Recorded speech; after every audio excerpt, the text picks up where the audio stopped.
The first bullet hit the ground 3 inches from her boot, kicking up Afghan dust that tasted like copper and regret. The second carved through the air where her head had been a heartbeat before. By the third round, Captain Linnea Voss wasn't thinking about survival anymore. She was calculating the arc, the tremor in the shooter's hand, the exact psychological profile of a man who'd order live fire on a combat medic in the middle of a forward operating base. The fourth bullet punched through the canvas of the aid station behind her, and she heard Corporal Davies hit the dirt inside, his curse sharp and disbelieving.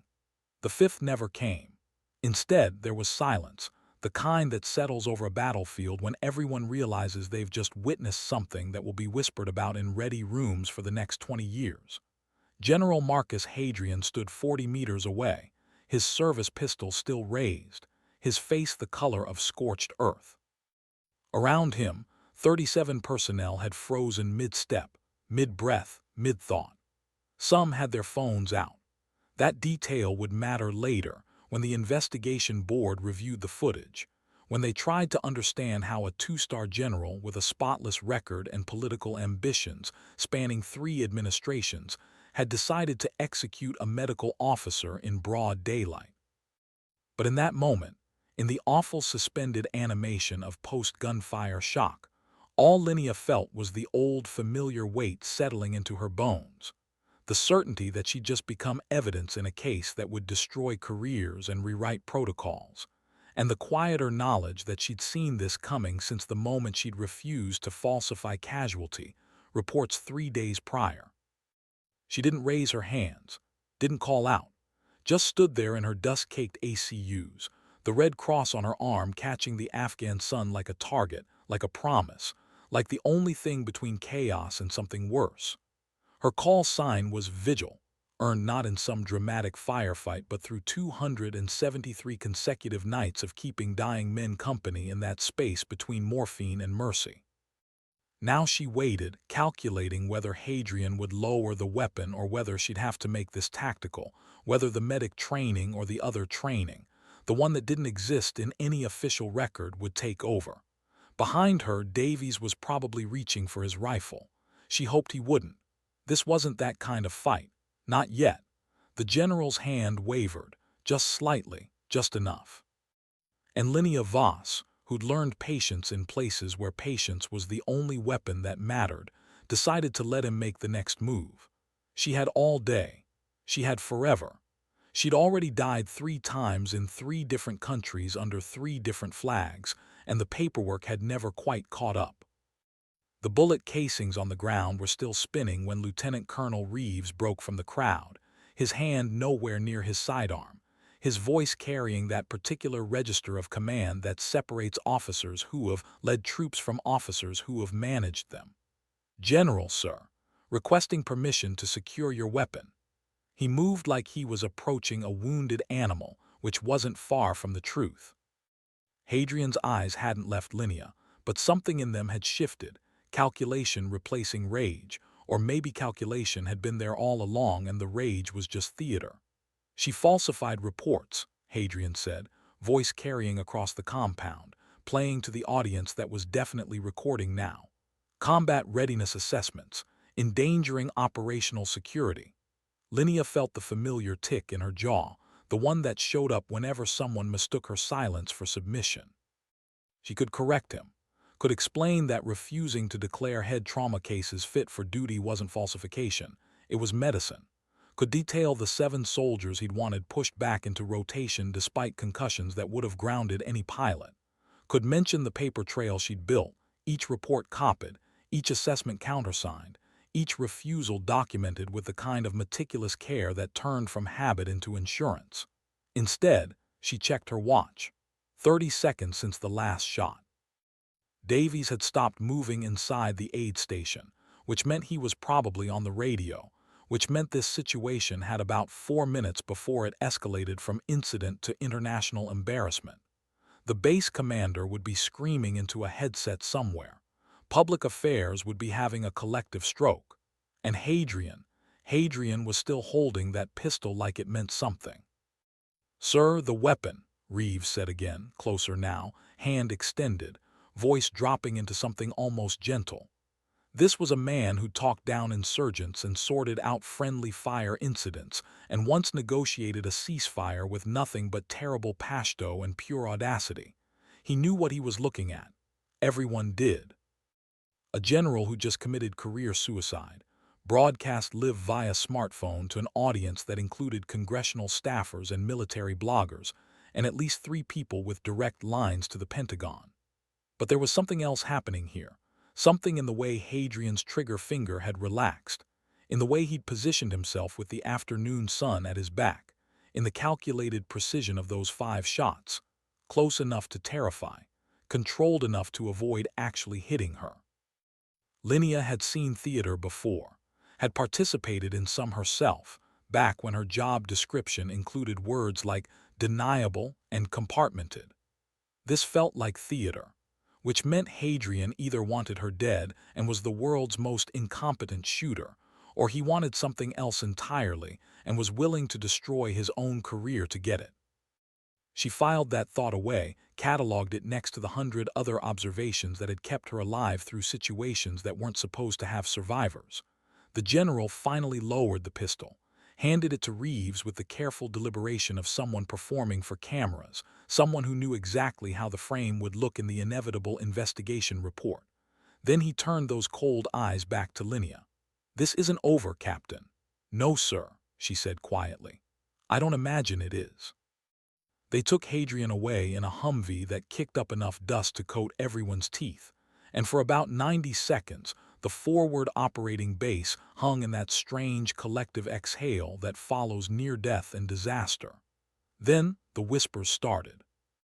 Linnea stood in the same spot, boots in the same prints, while personnel flowed around her like water around stone, some giving her space out of respect, others out of fear, most out of the simple human instinct to avoid becoming part of whatever fresh catastrophe was brewing. Davies emerged from the aid station, his rifle slung, his face carrying that particular expression medics get when they're processing trauma while simultaneously preparing to treat it. "You good, ma'am?" 5 by 5, Davies. She wasn't. Her hands weren't shaking yet, but they would be in about 20 minutes when the adrenaline metabolized and her body remembered that being shot it wasn't actually normal. But Davies had enough to worry about without adding her psychological well-being to the list. "The lieutenant colonel wants you in the TOC," he said. "Base commanders en route from Bagram. CIDs being mobilized. This is going to be a circus," Linnea finished. "Yeah." He hesitated then. "Why'd he do it, ma'am?" "Really? Good question." The official answer, rage over falsified reports, was bureaucratic fiction, the kind of explanation that would satisfy investigators who needed neat causality and clear timelines. The real answer was somewhere in the space between Hadrian's political connections and the casualty reports she'd refused to adjust, and the 3 dead contractors whose injuries hadn't quite matched the official narrative. But Davies didn't need that answer. Not yet. Possibly not ever, depending on how thoroughly this got buried. "Doesn't matter," she said. "What matters is we keep doing our jobs." She walked toward the TOC, each step measured, each breath controlled, very aware of the eyes tracking her movement. Somewhere in the back of her mind, the old training was activating, the protocols she'd learned in places that didn't show up on service records, from instructors whose names were redacted from every database. When someone tries to kill you in public, they're either desperate or sending a message. When a general does it, it's always the latter. The Tactical Operations Center smelled like stale coffee and anxiety, banks of monitors showing satellite feeds and drone footage, a skeleton crew trying very hard to look busy while obviously listening to every word. Major Keiko Tanaka was waiting, arms crossed, her expression somewhere between furious and impressed. She'd been running combat operations for the regional command, which meant she'd probably been the one to authorize sending Hadrian away before this escalated further. "Captain Voss, situation report." Linnea ran through it clinically. 5 shots, deliberate misses, no casualties, suspect secured. She left out the editorial commentary about calculated theater and political maneuvering. Tanaka could read between those lines herself. "CID's going to want your statement. Base commanders going to want damage control, and someone from Pentagon's already calling about media containment. Tanaka paused. This is going to get complicated. Ma'am, with respect, it's already complicated. This just made it visible. The investigation started before the sun went down, which told Linnea everything she needed to know about how seriously the chain of command was taking this. CID sent Captain Foster, a man who looked like he'd been assembled from spare parts and disappointment, his eyes carrying the particular weariness of someone who'd spent too many years documenting military stupidity. He set up in a plywood-walled conference room that smelled like heat and old MREs, recording equipment arranged with bureaucratic precision. State your name and rank for the record. Captain Linnea Voss, Medical Corps, service number. That's fine. Tell me what happened. She did in the flat affect that survivors use when recounting trauma they haven't processed yet. 5 shots, 40 meters, no warning. Accusation about falsified reports that wasn't accurate, wasn't even close to accurate. Foster took notes in shorthand that looked like hieroglyphics, his face giving away nothing. You didn't take evasive action. First shot I moved. After that, trajectory analysis suggested he was deliberately missing. Foster's pen stopped. Trajectory analysis. I'm trained to assess ballistic threat vectors. That was technically true, just not from medical school. You think he was trying to scare you? I think he was making a point, sir. Whether that point was terror or demonstration or something else, that's above my pay grade. Foster almost smiled. Almost. There were 37 witnesses, multiple video recordings. General Hadrian's career is effectively over. What point could possibly be worth that? Linnea met his eyes, held them. That's what bothers me too, sir. They kept her on base but confined to quarters, which was protocol but felt like house arrest, felt like the beginning of being erased. Davies brought her meals he'd scrounged from the DFAC, food she didn't taste while watching the sun turn the mountains into something between beautiful and hostile. The rumor network was faster than official channels. By nightfall, everyone knew there'd been shots fired, that Vigil had been targeted, that a general was in custody. By morning, they knew which general. By the afternoon, people were taking sides. Linnea's aid station received 43 visitors that day, personnel inventing injuries and ailments just to check on her, just to make their position clear. Corporal Martinez brought a sprained ankle that wasn't. Sergeant Williams claimed dehydration despite carrying a full camel back. Specialist Chen showed up with concerning headaches, and then spent 20 minutes explaining how the general had been pushing injured troops back into rotation for weeks, how everyone knew it, how nobody had Voss's spine to say no. You're a hero, ma'am, Chen said quietly. Linnea wanted to correct that, wanted to explain that heroes don't calculate ballistic trajectories while being shot at, don't build paper trails as insurance policies, don't carry the kind of training that makes them more dangerous than any general's sidearm. But Chen needed the hero narrative. They all did. So she smiled and cleared him for duty and added his name to the mental list of personnel who'd just painted targets on their own backs by publicly supporting her. That evening, Tanaka came by with coffee that was barely coffee and news that was barely news. Hadrian's being transferred to Landstuhl, full psychiatric evaluation, pending courts-martial, Pentagon's in damage control mode. She sat on the edge of the desk, exhaustion written into every line. They're going to want this to go away quietly.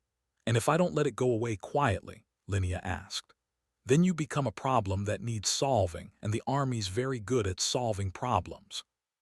It wasn't a threat, just acknowledgement of institutional physics. The casualty reports you refuse to sign. Someone's going to look at those carefully.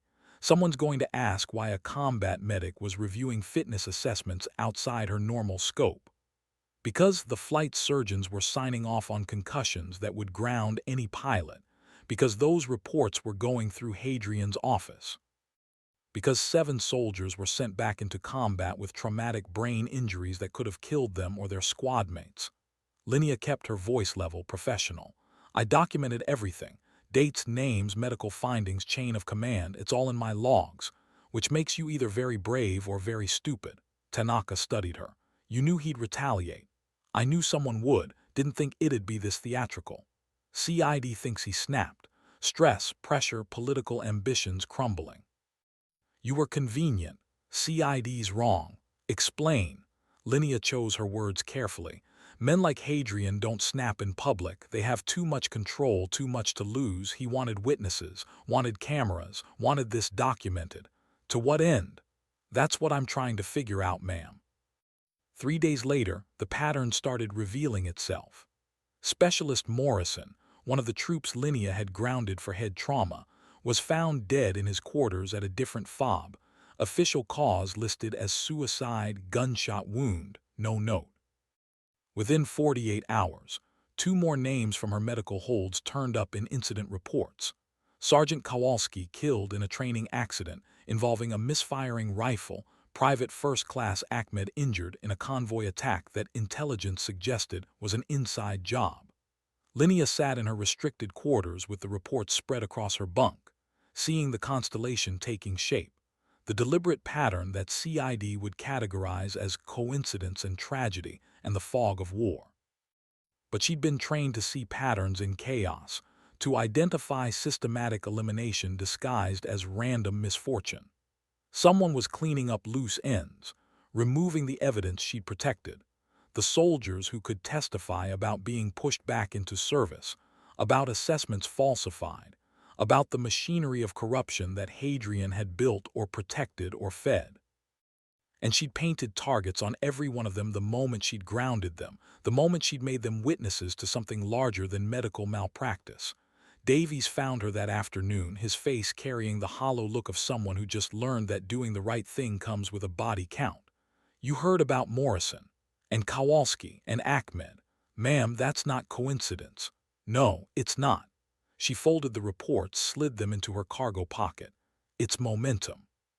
Someone's scared, we'll put the pieces together. Did we? Davies asked. Are there pieces? Linnea looked out at the compound, at the dust and the mountains and the personnel moving through their routines, unaware that 3 of their number had just been murdered and made to look like battlefield statistics. There's always pieces, Davies. Question is whether we survive long enough to assemble them. That night she violated her restriction order and went to the TOC, walking in like she belonged there, like she wasn't technically confined to quarters pending investigation. Tanaka looked up from a logistics report, saw Linnea's face, and dismissed the 2 specialists working the night shift without a word. You're about to make my life complicated, Tanaka said. 3 dead, ma'am, all from my medical holds, all within 72 hours. Linnea spread the reports across the tactical display, each casualty marked, each circumstance detailed. Morrison, Kowalski, Ahmed, all grounded for head trauma, all potential witnesses to fitness assessment fraud, all conveniently eliminated before they could testify. Tanaka studied the reports with the methodical care of someone who'd learned that paranoia and pattern recognition were often indistinguishable.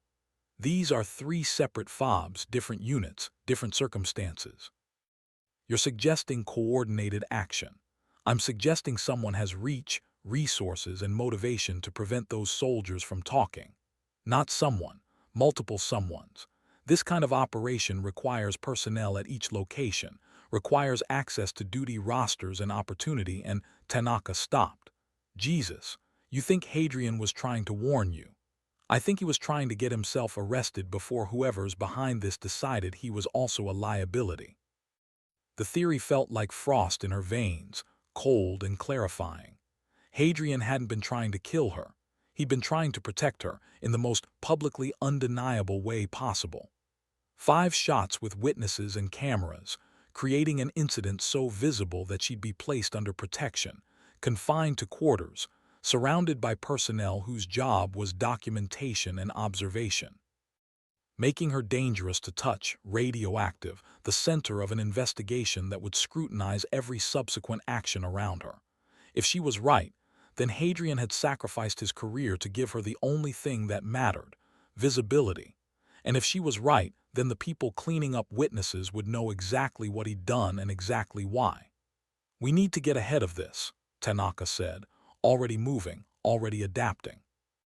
I'll request personnel reviews for everyone connected to those 3 deaths. You'll coordinate with CID, share your documentation, build the case. Ma'am, respectfully, no. Linea's voice cut through the planning. Building cases takes time, requires process, involves routing through channels that someone clearly controls. By the time we assemble evidence, every soldier on my medical hold list will be dead. Then what do you suggest? I suggest we change the rules of engagement. Linea met Tanaka's eyes, let her see the other training, the other history, the parts of her service record that were classified beyond normal clearance. I suggest we stop playing defense and start asking who benefits from dead witnesses and corrupt fitness reports. Who benefits is above both our pay grades, Tanaka said carefully. This kind of reach, this kind of coordination, we're talking about someone with access to multiple operational theaters, someone who can manipulate casualty reports and training accidents across district commands. Or multiple someones, Linea said. A network. Networks have nodes, weak points, people who'll talk if properly motivated. Tanaka was already strategizing, her tactical mind shifting from defense to offense. The fitness reports Hadrian was pushing through, who signed off on them before they reached you. Flight surgeons at each base. 3 different names, all rotated in during the last 6 months. Rotation standard, but timing's interesting. Personnel files. I've been memorizing them since this started, ma'am. All 3 have spotless records, all 3 with previous assignments that overlap at Walter Reed in 2023, all 3, she stopped. All 3 recommended for their current posts by the same person. Who? General Marcus Hadrian. The silence in the TOC was total, broken only by the hum of electronics and the distant thump of a helicopter returning from patrol. Pieces sliding into place, the pattern emerging from noise, the shape of something vast and deliberate and utterly terrifying in its scope. He built the network, Tanaka said slowly, or inherited it, or discovered it and couldn't dismantle it without becoming a target himself. So he got himself arrested, put himself in protective custody, and made sure the one person who documented everything was also too visible to eliminate quietly. Which means they'll try to eliminate you loudly, Tanaka finished. Make it look like revenge from Hadrian's supporters, or psychiatric break, or training accident. Something that'll close the investigation instead of expanding it. Linea had already reached that conclusion, had spent the last 72 hours calculating odds and outcomes, running scenarios through the tactical processor in her mind that never quite shut off. She had 3 choices: disappear into protective custody and hope the system worked, which history suggested it wouldn't; go public, which would make her valuable as a symbol but useless as an investigator; or become the bait in a trap designed to catch predators who thought they were hunting her. I need to go back to work, she said. Medical operations, full duty, regular schedule. You're confined to quarters pending. Ma'am, with respect, we both know that's theater now. The investigation's going to drag for months while bureaucrats determine if Hadrian's mentally competent to stand trial. Meanwhile, people are dying. I can't stop that from quarters, but I can stop it from my aid station. Tanaka considered this, weighing risk against necessity, protocol against pragmatism. You'd be exposed. Routine movements, predictable schedule, perfect target. Exactly. Linea let that hang there, let Tanaka see the trap she was proposing. But whoever comes for me has to come personally, has to deviate from making it look like accident or coincidence, has to reveal themselves. You're volunteering as bait. I'm volunteering as a problem that needs solving, ma'am. People make mistakes when they're solving problems. Tanaka approved it, though approved was generous. More like she removed official obstacles while making clear that this was Linea's operation and her funeral if it went wrong. By dawn, Captain Voss was back at her aid station, treating routine complaints and combat injuries with the same methodical care she'd always applied, while Davies watched the door with the intensity of a man who decided his medical officer wasn't dying on his watch. The base settled into new normal, that peculiar military adaptation to abnormal circumstances that turns crisis into routine. But underneath, personnel were choosing sides, aligning themselves along fault lines of loyalty and pragmatism. Some believed Hadrian had been a tyrant who'd finally snapped. Others whispered about cover-ups and conspiracies. A few, the the ones who'd been around long enough to see patterns, watched Linnea with the wary respect reserved for ordnance that might still be live. She documented everything, every patient, every treatment, every conversation, built redundancy into redundancy, copied reports to servers that would take significant effort to scrub, shared information through channels that made it difficult to intercept, made herself impossible to erase quietly, made her knowledge too distributed to eliminate with a single action. The attack came on the seventh day, during the afternoon lull when the heat made everything slow and stupid. Linnea was suturing a laceration on Private Ochoa's forearm.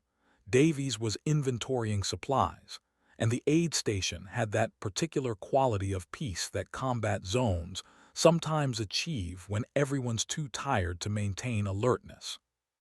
The explosion took out the east wall of the aid station, a shaped charge that would have collapsed the entire structure if not for the ballistic walls some paranoid engineer had insisted on installing last year. Linnea hit the ground covering Ochoa, felt the percussion wave roll through her chest, tasted blood and dust, and the distinct chemical signature of C4. Training kicked in before thought.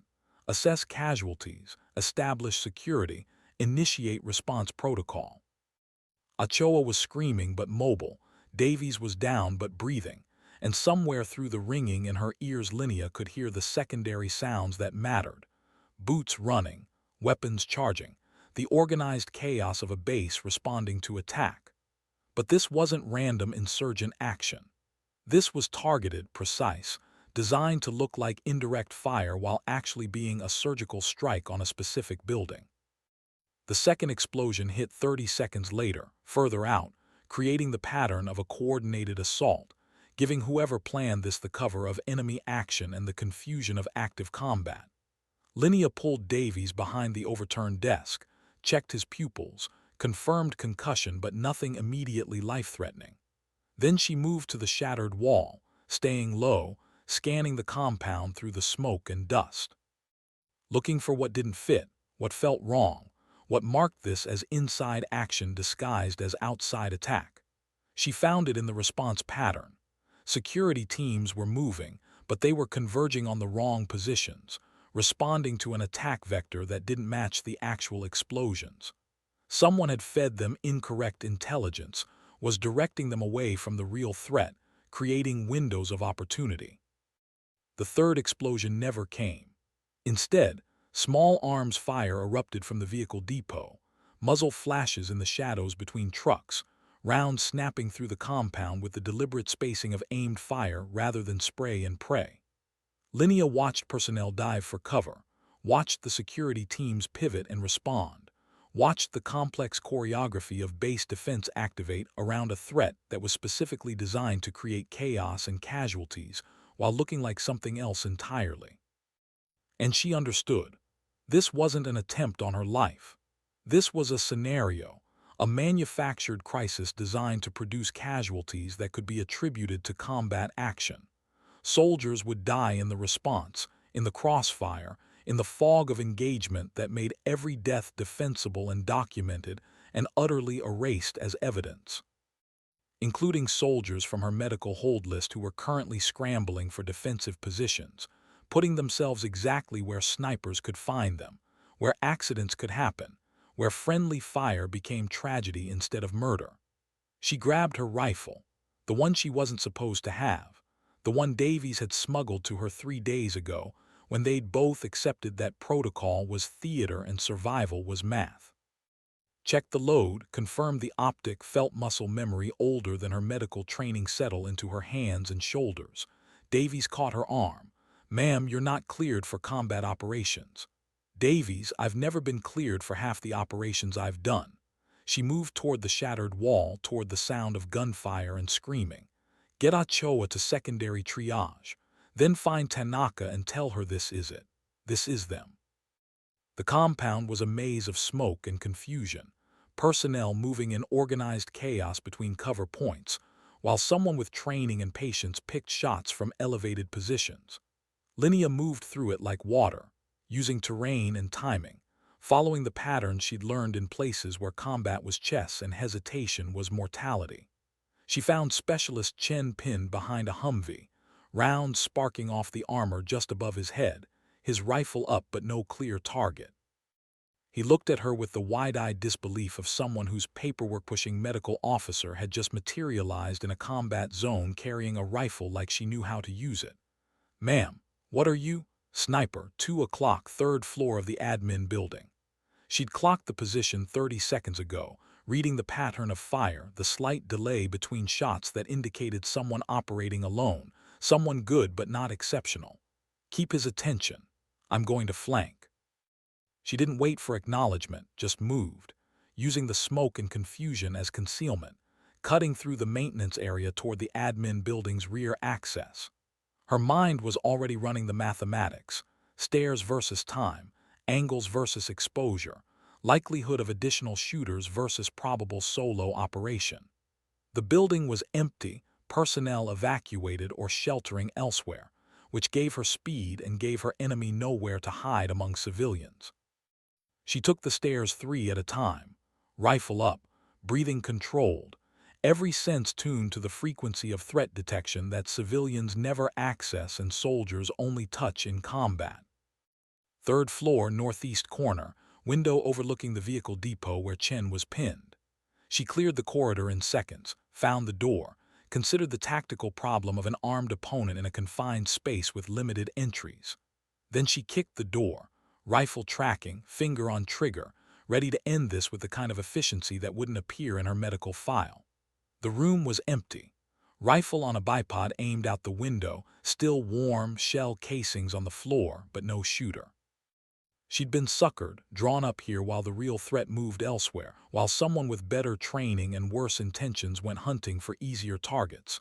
The radio clipped to her vest crackled Davies, his voice tight with controlled panic. "Vigil, we've got casualties at the aid station. Secondary attack. At least 3 down, unknown number of hostiles. The transmission cut off in static and gunfire. Linnea was already moving, taking the stairs down in a controlled fall, every second calculating distance versus time versus the awful certainty that she'd been outplayed.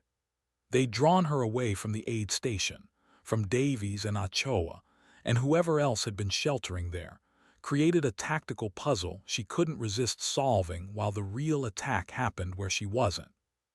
She burst from the building into smoke-filled chaos, oriented on the aid station by memory and instinct, saw figures moving through the haze with the wrong rhythm, the wrong spacing. Not military personnel seeking cover, shooters advancing with purpose, with coordination, with the unmistakable signature of trained operators executing a plan. 3 of them spreading to cover angles, moving with the fluid confidence of people who'd done this before, who'd killed before, who were very specifically hunting specific targets in the confusion of a manufactured crisis. Linnea's rifle came up, sight picture forming, finger taking up slack on the trigger, and then she stopped.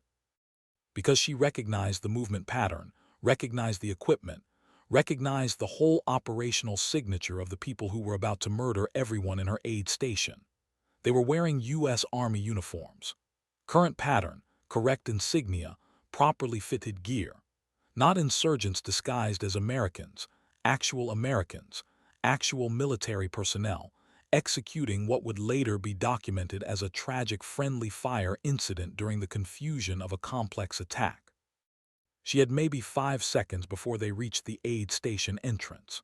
5 seconds to decide whether she was still a medical officer bound by rules of engagement and chain of command, or whether she was something older, something that had been sleeping under the uniform and the oath and the carefully maintained fiction of who Captain Linnea Voss actually was.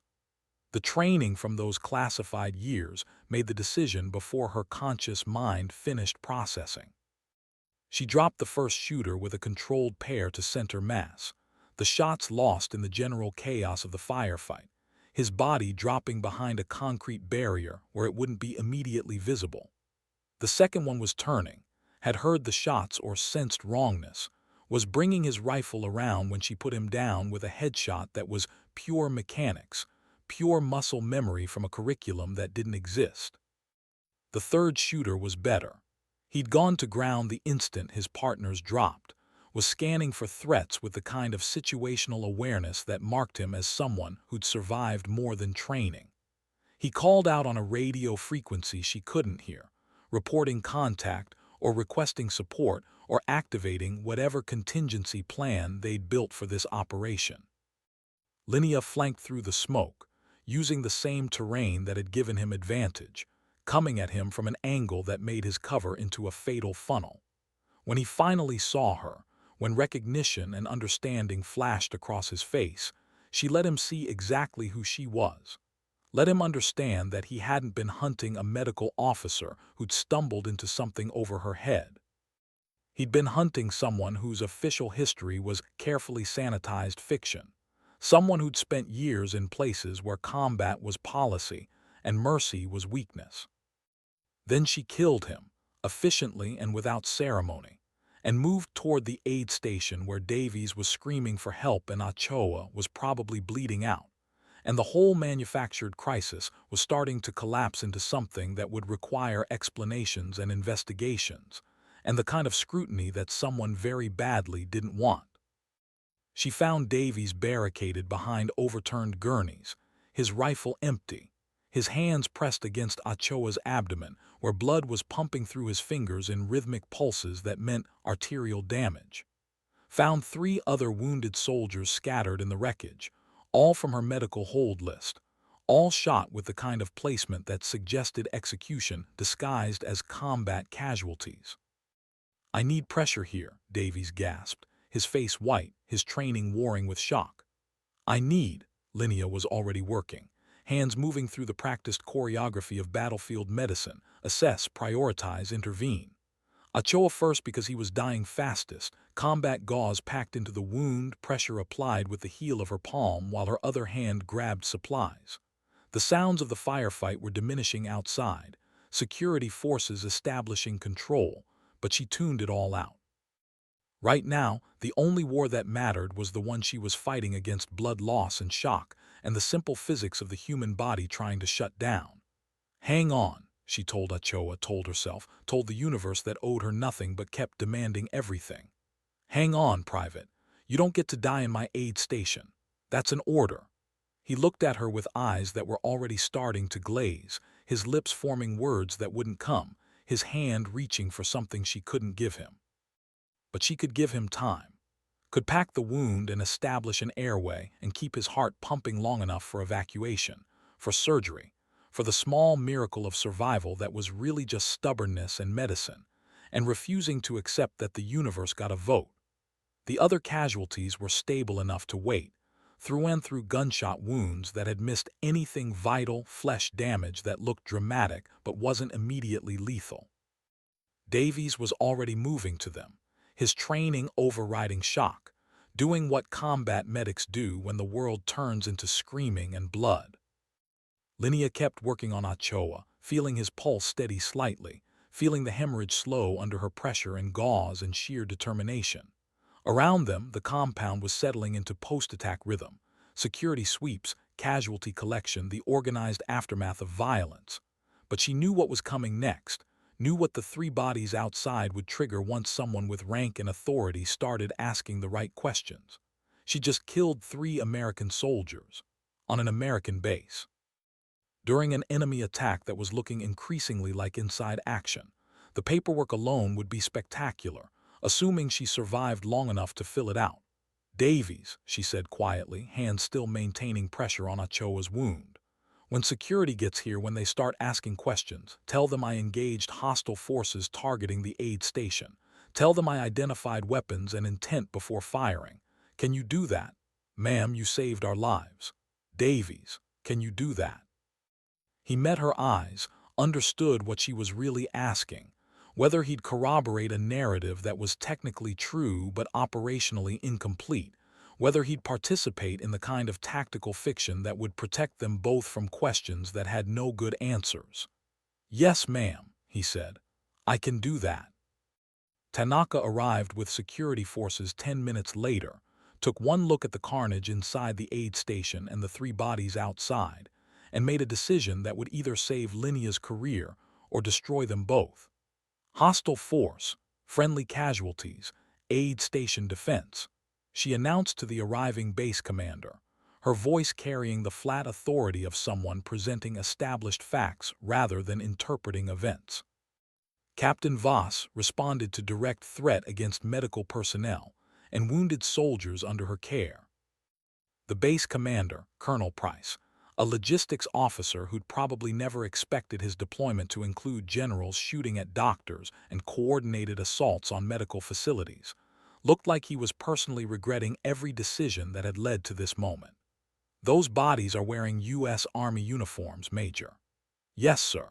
Which is why we need CID here immediately and a complete security review of all personnel currently on base." Tanaka was already controlling the narrative, shaping the investigation before it could shape them. This was a coordinated inside attack using enemy contact as cover. Captain Voss interdicted assault forces targeting wounded personnel. "I have video documentation from aid station security cameras." That last part was probably fiction. Linnea didn't remember seeing cameras, didn't think Davies would have had time to set any up. But Tanaka was creating space for evidence to materialize, for documentation to support the story that needed to be true regardless of what actually happened. Price knew it too.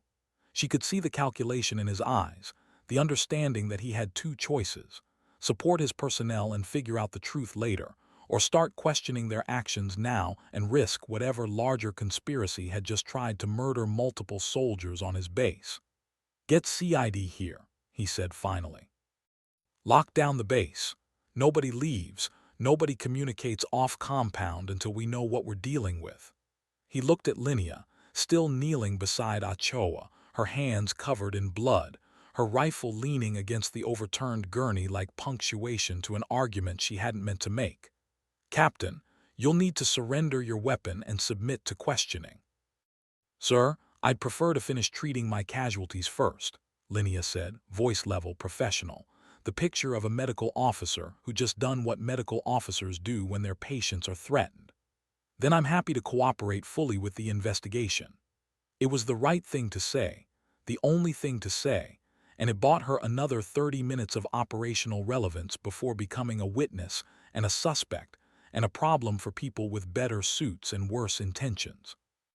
She used those minutes efficiently, stabilized the remaining wounded, ensured Davies knew the treatment plans, cataloged the injuries with the meticulous detail that would later matter when investigators tried to determine if the gunshots were combat casualties or execution attempts. And she committed every detail to memory, every face she'd seen, every radio call she'd heard, every piece of the puzzle that was still assembling itself in her mind.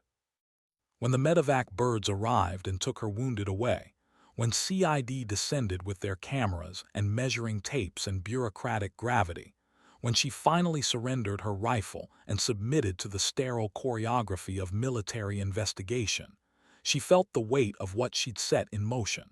She'd killed 3 American soldiers. That fact would drive everything that followed, would determine whether she ended up decorated or court-martialed, whether Hadrian's sacrifice had bought her enough visibility to survive or just enough rope to hang. But she'd also saved Davies and Ochoa and 3 soldiers from her medical hold list who would have been neatly eliminated if the attack had succeeded. That had to count for something, had to mean something in the great cosmic ledger of right and wrong that the military pretended to balance. The interrogation took 6 hours, conducted by Captain Foster from CID and a Major Diaz who'd been flown in from Kabul specifically for this cluster. They recorded everything, documented everything, asked the same questions 17 different ways while looking for inconsistencies and falsehoods and the kind of cracks that let investigators wedge open bigger truths. Linnea told them the truth, most of it. The parts that would hold up under investigation that could be corroborated by witnesses and forensics and the general chaos of combat. She'd been at the aid station treating casualties. Explosion. Return fire.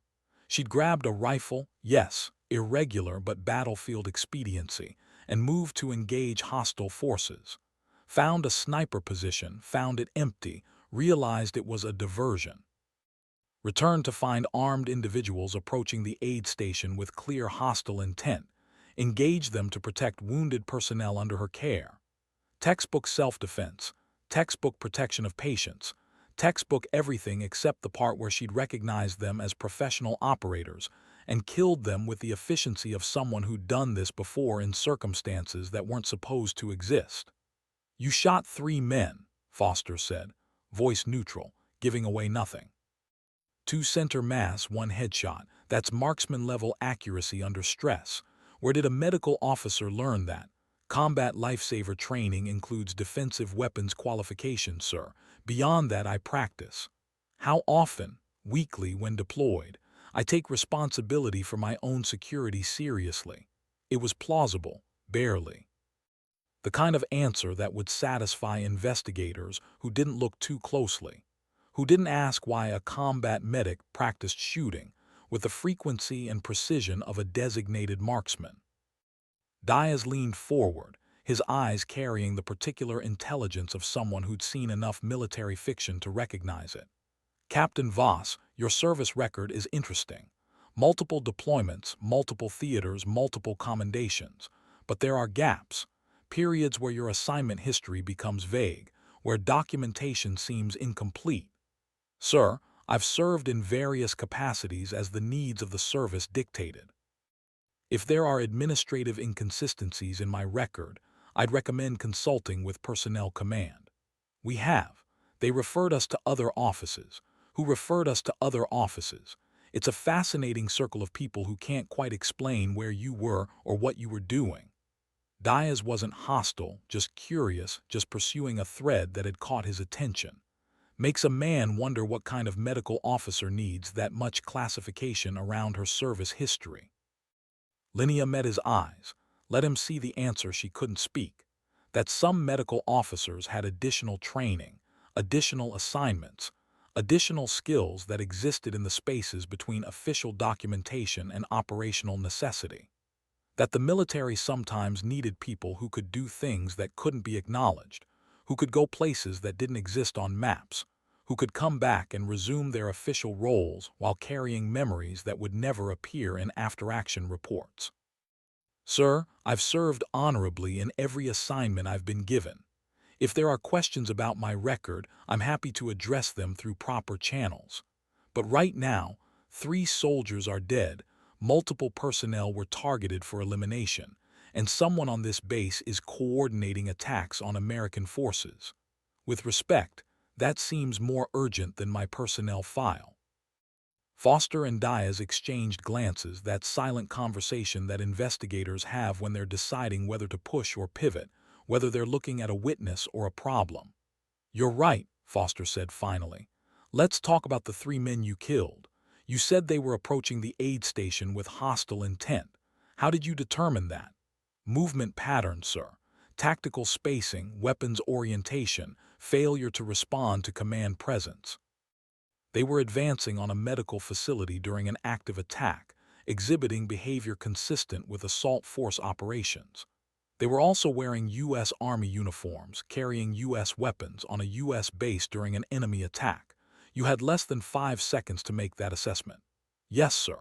And you killed them based on that assessment." "I protected wounded personnel under my care from an immediate threat. If I'd been wrong, I'd be dead, and so would everyone in that aid station." It was the truth, clinical and absolute.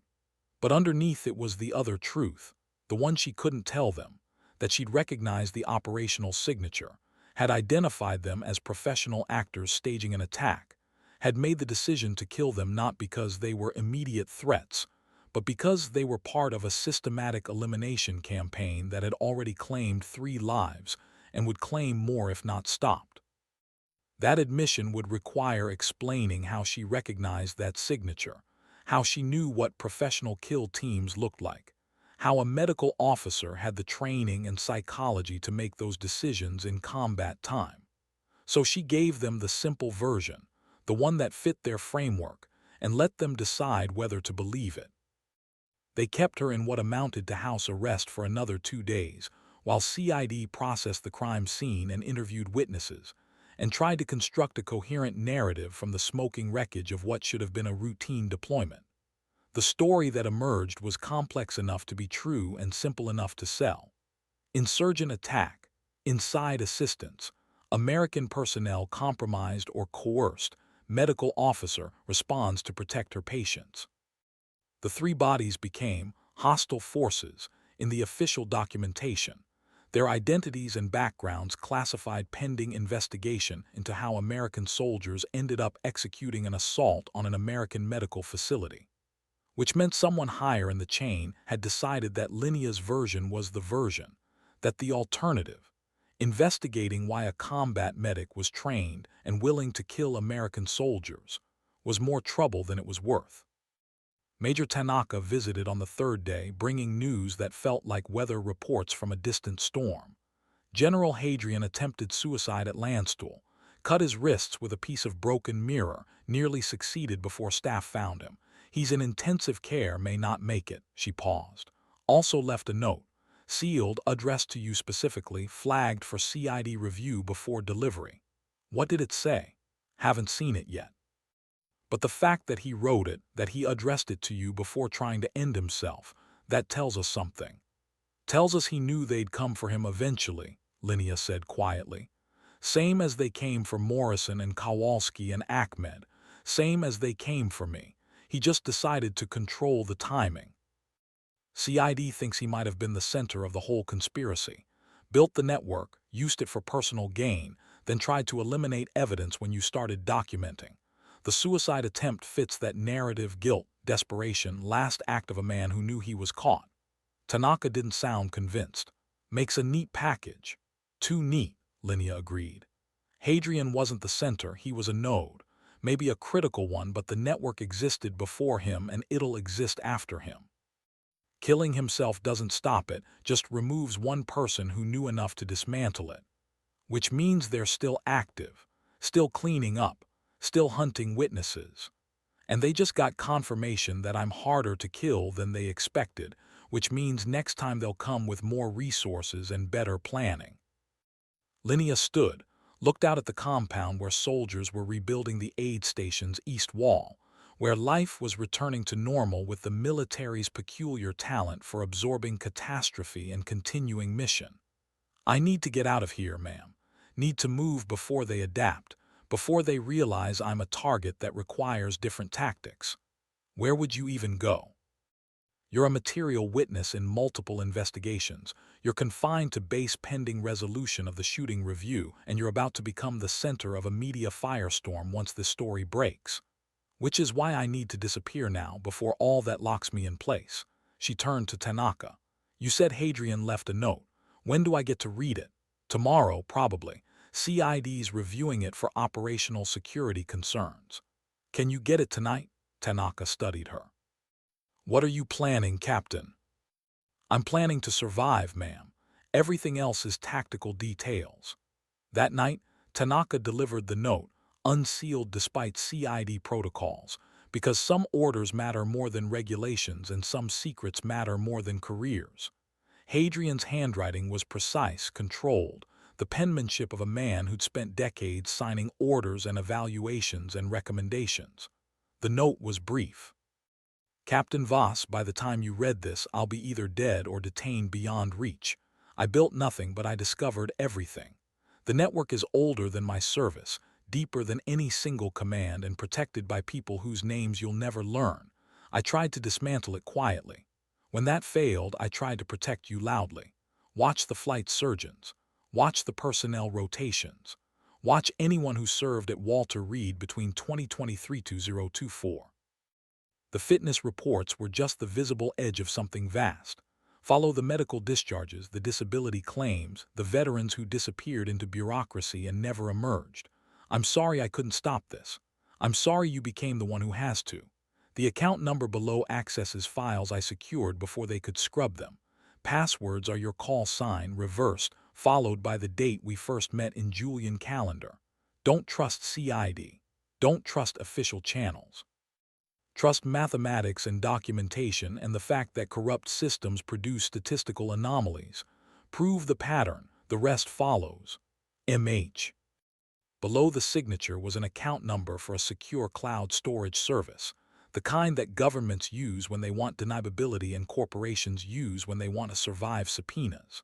Linnea memorized the number, memorized the password formula, then burned the note in the small trash can in her quarters, watching Hadrian's final message become ash and smoke and the ghost of guidance from a dead man walking. Davies found her an hour later, his face carrying news before his words did. General Hadrian died 30 minutes ago, ma'am. Landstuhl just confirmed. They tried to resuscitate, but he stopped. They're calling it suicide. It was, Linnea said, just not the kind they think. She grabbed her go-bag, the one she'd packed 3 days ago when she'd understood that staying meant dying slowly in the machinery of investigation and bureaucracy. Davies, I need you to do something for me. Something that's going to get you in trouble if anyone asks, which means you need to decide right now if you're committed to seeing this through. Ma'am, they tried to kill us, tried to kill wounded soldiers. I'm committed. Good. I need access to personnel records for every flight surgeon who served at Walter Reed between 2023 and 2024. I need medical discharge statistics for the last 2 years, broken down by unit and theater. And I need it in a format that won't show up in access logs or trigger security reviews. Davies was already nodding, already calculating how to get what she needed. Give me 6 hours. You've got 4. After that, I'm gone and you've never heard from me. Where are you going? Somewhere they won't expect. Somewhere I can access Hadrian's files and build the case without becoming the next convenient casualty. She looked at him, this young corporal who'd signed up to save lives and ended up in the middle of something that would define or destroy them both. You don't have to do this, Davies. You can walk away, claim ignorance, let someone else fight this fight. With respect, ma'am, fuck that. He managed a smile, tired and real. You grounded me for a concussion last month when I wanted to stay on duty. Told me that doing the right thing sometimes means sitting out when you want to help. Figure I owe you one. This is going to cost you more than one, Davies. Then I guess I'm going into debt, ma'am. He left to access the databases, to commit the kind of minor treason that would either be forgiven or become the centerpiece of his court-martial, depending on how the next few weeks resolved. Linnea used the time to access Hadrian's account, entering the credentials with the careful precision of someone who understood that digital security was mathematics and trust was poetry. And sometimes you just had to believe that a suicidal general had left you the keys to dismantling a conspiracy. The files loaded, and she understood why Hadrian had chosen death over what would have come next. Spreadsheets documenting fitness assessments that didn't match medical findings. Personnel files showing systematic rotation of specific individuals through critical positions. Medical discharge records with statistical patterns that screamed manipulation. Disability claims denied despite documented injuries. And underneath it all, a network chart showing connections between Pentagon officials, defense contractors, private military companies, and VA administrators. A system designed to move injured soldiers out of military care and into private medical facilities, where treatments could be controlled, outcomes could be manipulated, and disability claims could be processed through channels that ensured profits for some and denials for others. Medical-industrial complex wasn't hyperbole, it was accurate taxonomy. Hadrian had documented everything, built the case with the meticulous care of a man who knew he was signing his own death warrant with every saved file. And he'd handed it to her, this combat medic who'd stumbled into the machinery by refusing to falsify reports, made her the inheritor of evidence that could topple careers and trigger investigations and maybe, possibly, get her killed in the attempt to use it.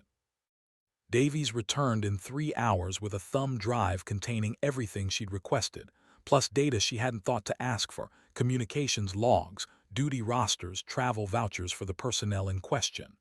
Found something interesting, ma'am. The 3 flight surgeons who rotated through Walter Reed. They all deployed to the same forward operating bases within weeks of soldiers on your medical hold list dying. All 3. Same pattern, same timing, same outcome. Linnea was already cross-referencing against Hadrian's network chart, watching the connections multiply and strengthen. They're cleaning up witnesses, but they need medical personnel on site to certify the deaths, to ensure autopsies don't happen or findings don't raise questions. So the flight surgeons aren't just corrupt, Davies said slowly. They're operational. They're the mechanism for making military deaths look legitimate. And they're probably not working alone. She pulled up deployment orders, compared them against casualty reports, watched the pattern crystallize into something approaching proof. Every suspicious death on my list corresponds with the presence of at least one of these flight surgeons. They don't cause the deaths. They document them, certify them, ensure they get processed as combat casualties or training accidents rather than murder. And this is, Davies stopped, searching for words adequate to the scale of what they were seeing. This is systemic. This isn't a few corrupt officers, this is institutional. Which means exposing it will be institutional resistance, Linnea said. CID can't touch this. Inspector General can't touch this. This goes too high, involves too many people with too much to lose. We need someone outside the military, someone with the resources and motivation to pursue this regardless of political pressure. Who? Good question. She ran through options, media, Congress, civilian law enforcement, all with their own complications and compromises. Then she remembered something Hadrian had written, trust mathematics and documentation and the fact that corrupt systems produce statistical anomalies. They didn't need a person. They needed a platform. We publish everything, she said. Dump the files publicly, let the internet do what it does best, aggregate, analyze, amplify. Make it impossible to suppress because it's already everywhere. That's illegal, ma'am. That's releasing classified information. That's violating about 16 different security protocols. That's career suicide and possible federal charges, Linnea finished. Yeah, but it's also the only way to ensure this doesn't get buried. Once it's public, they can't kill all the witnesses, can't scrub all the records, can't make the problem disappear by making me disappear. Davies looked at the thumb drive, at the files on her screen, at the weight of evidence that was either justice or treason depending on who wrote the history. When? Tonight. I'll set up the release, stage it through enough proxies and delays that I'll be gone before it goes live.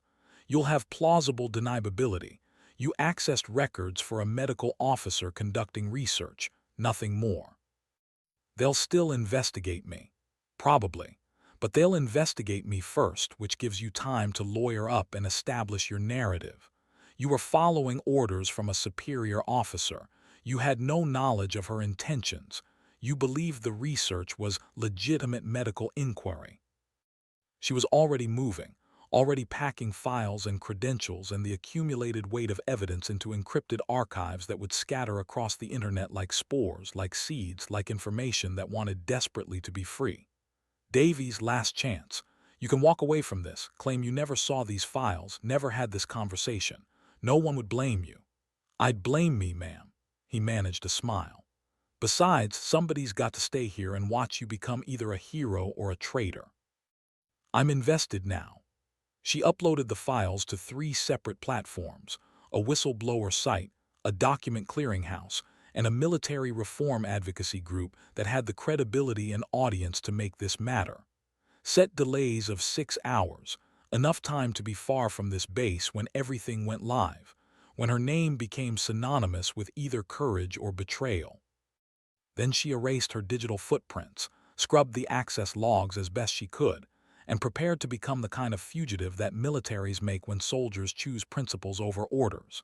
Take care of yourself, Davies, she said at the door, pack on her shoulders, civilian clothes feeling strange after years in uniform.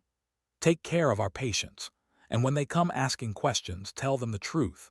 I used you, manipulated you, gave you orders you followed because that's what good soldiers do. Ma'am, that's an order, Corporal. Last one you'll get from me.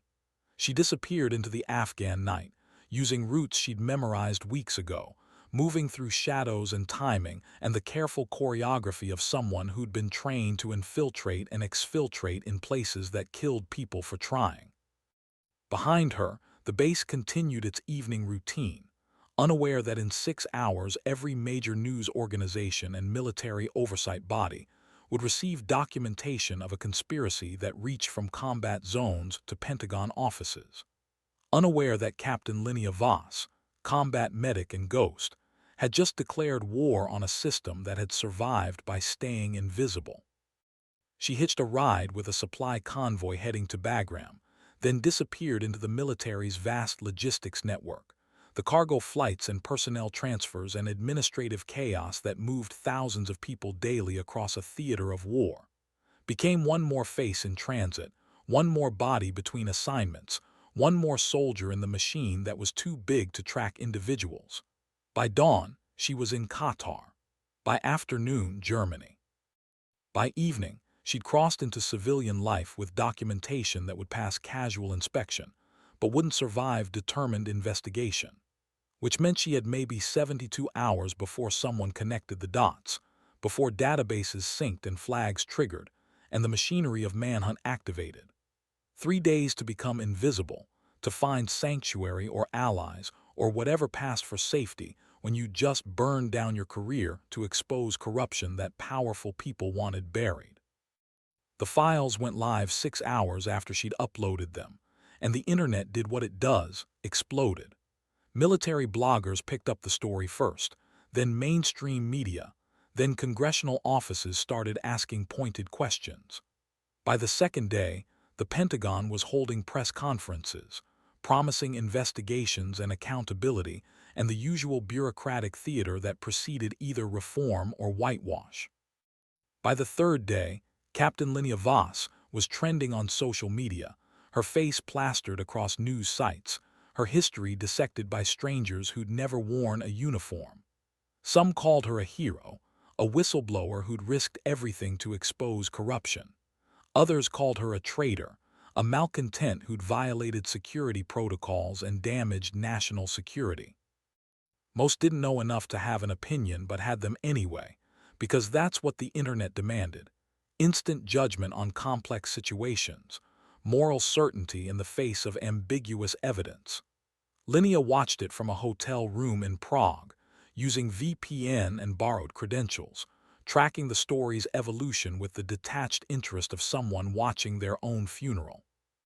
The investigation was expanding, CID pulling records and interviewing personnel, and 3 of the flight surgeons Hadrian had identified were suddenly on administrative leave pending review. Progress, maybe, or theater designed to satisfy public pressure while the real investigation, the one aimed at her, proceeded with bureaucratic inevitability. Davies sent an encrypted message through channels they'd established. You were right. They're coming hard. Questioned for 6 hours, lawyer present, charged with nothing but clearly a person of interest. Aid stations been stripped, computers seized, everything documented. Also, Tanaka got promoted, put in for transfer to Inspector General's office. She's going to pursue this officially. That was good news, the kind that suggested maybe Linnea's sacrifice would actually lead to reform rather than just recrimination.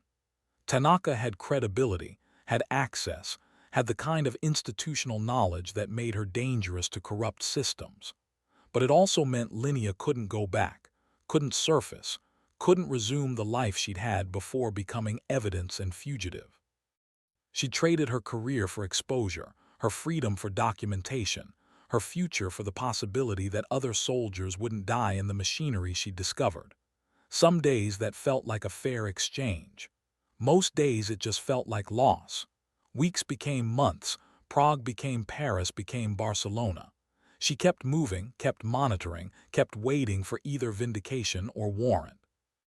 The investigation ground forward with bureaucratic slowness. Hearings, testimony, reports that promised action pending review pending further investigation.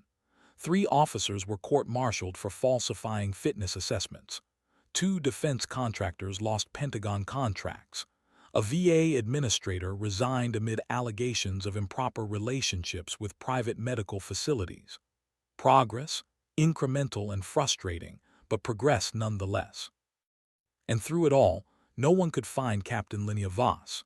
She'd become ghost, living on cash and borrowed identities, working odd jobs that paid under the table and asked no questions, taught English to immigrant children in Paris, worked medical clinics in Barcelona serving populations that didn't trust official health care, served drinks in Berlin bars where patrons didn't ask about scars or history, lived the kind of invisible life that people live when they've burned their past and haven't yet built their future.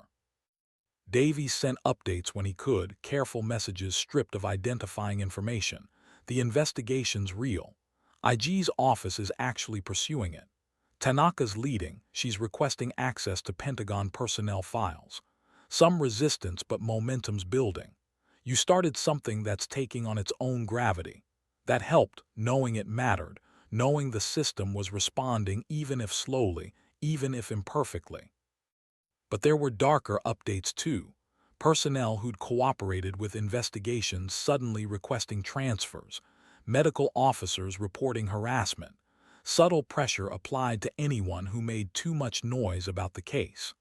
The network was fighting back, using institutional tools to protect itself, demonstrating that exposure wasn't the same as elimination. She was in a cafe in Amsterdam, reading news on a laptop that couldn't be traced to her, when she saw the headline. General Marcus Hadrian posthumously cleared of primary charges. Investigation reveals broader conspiracy. The article detailed findings.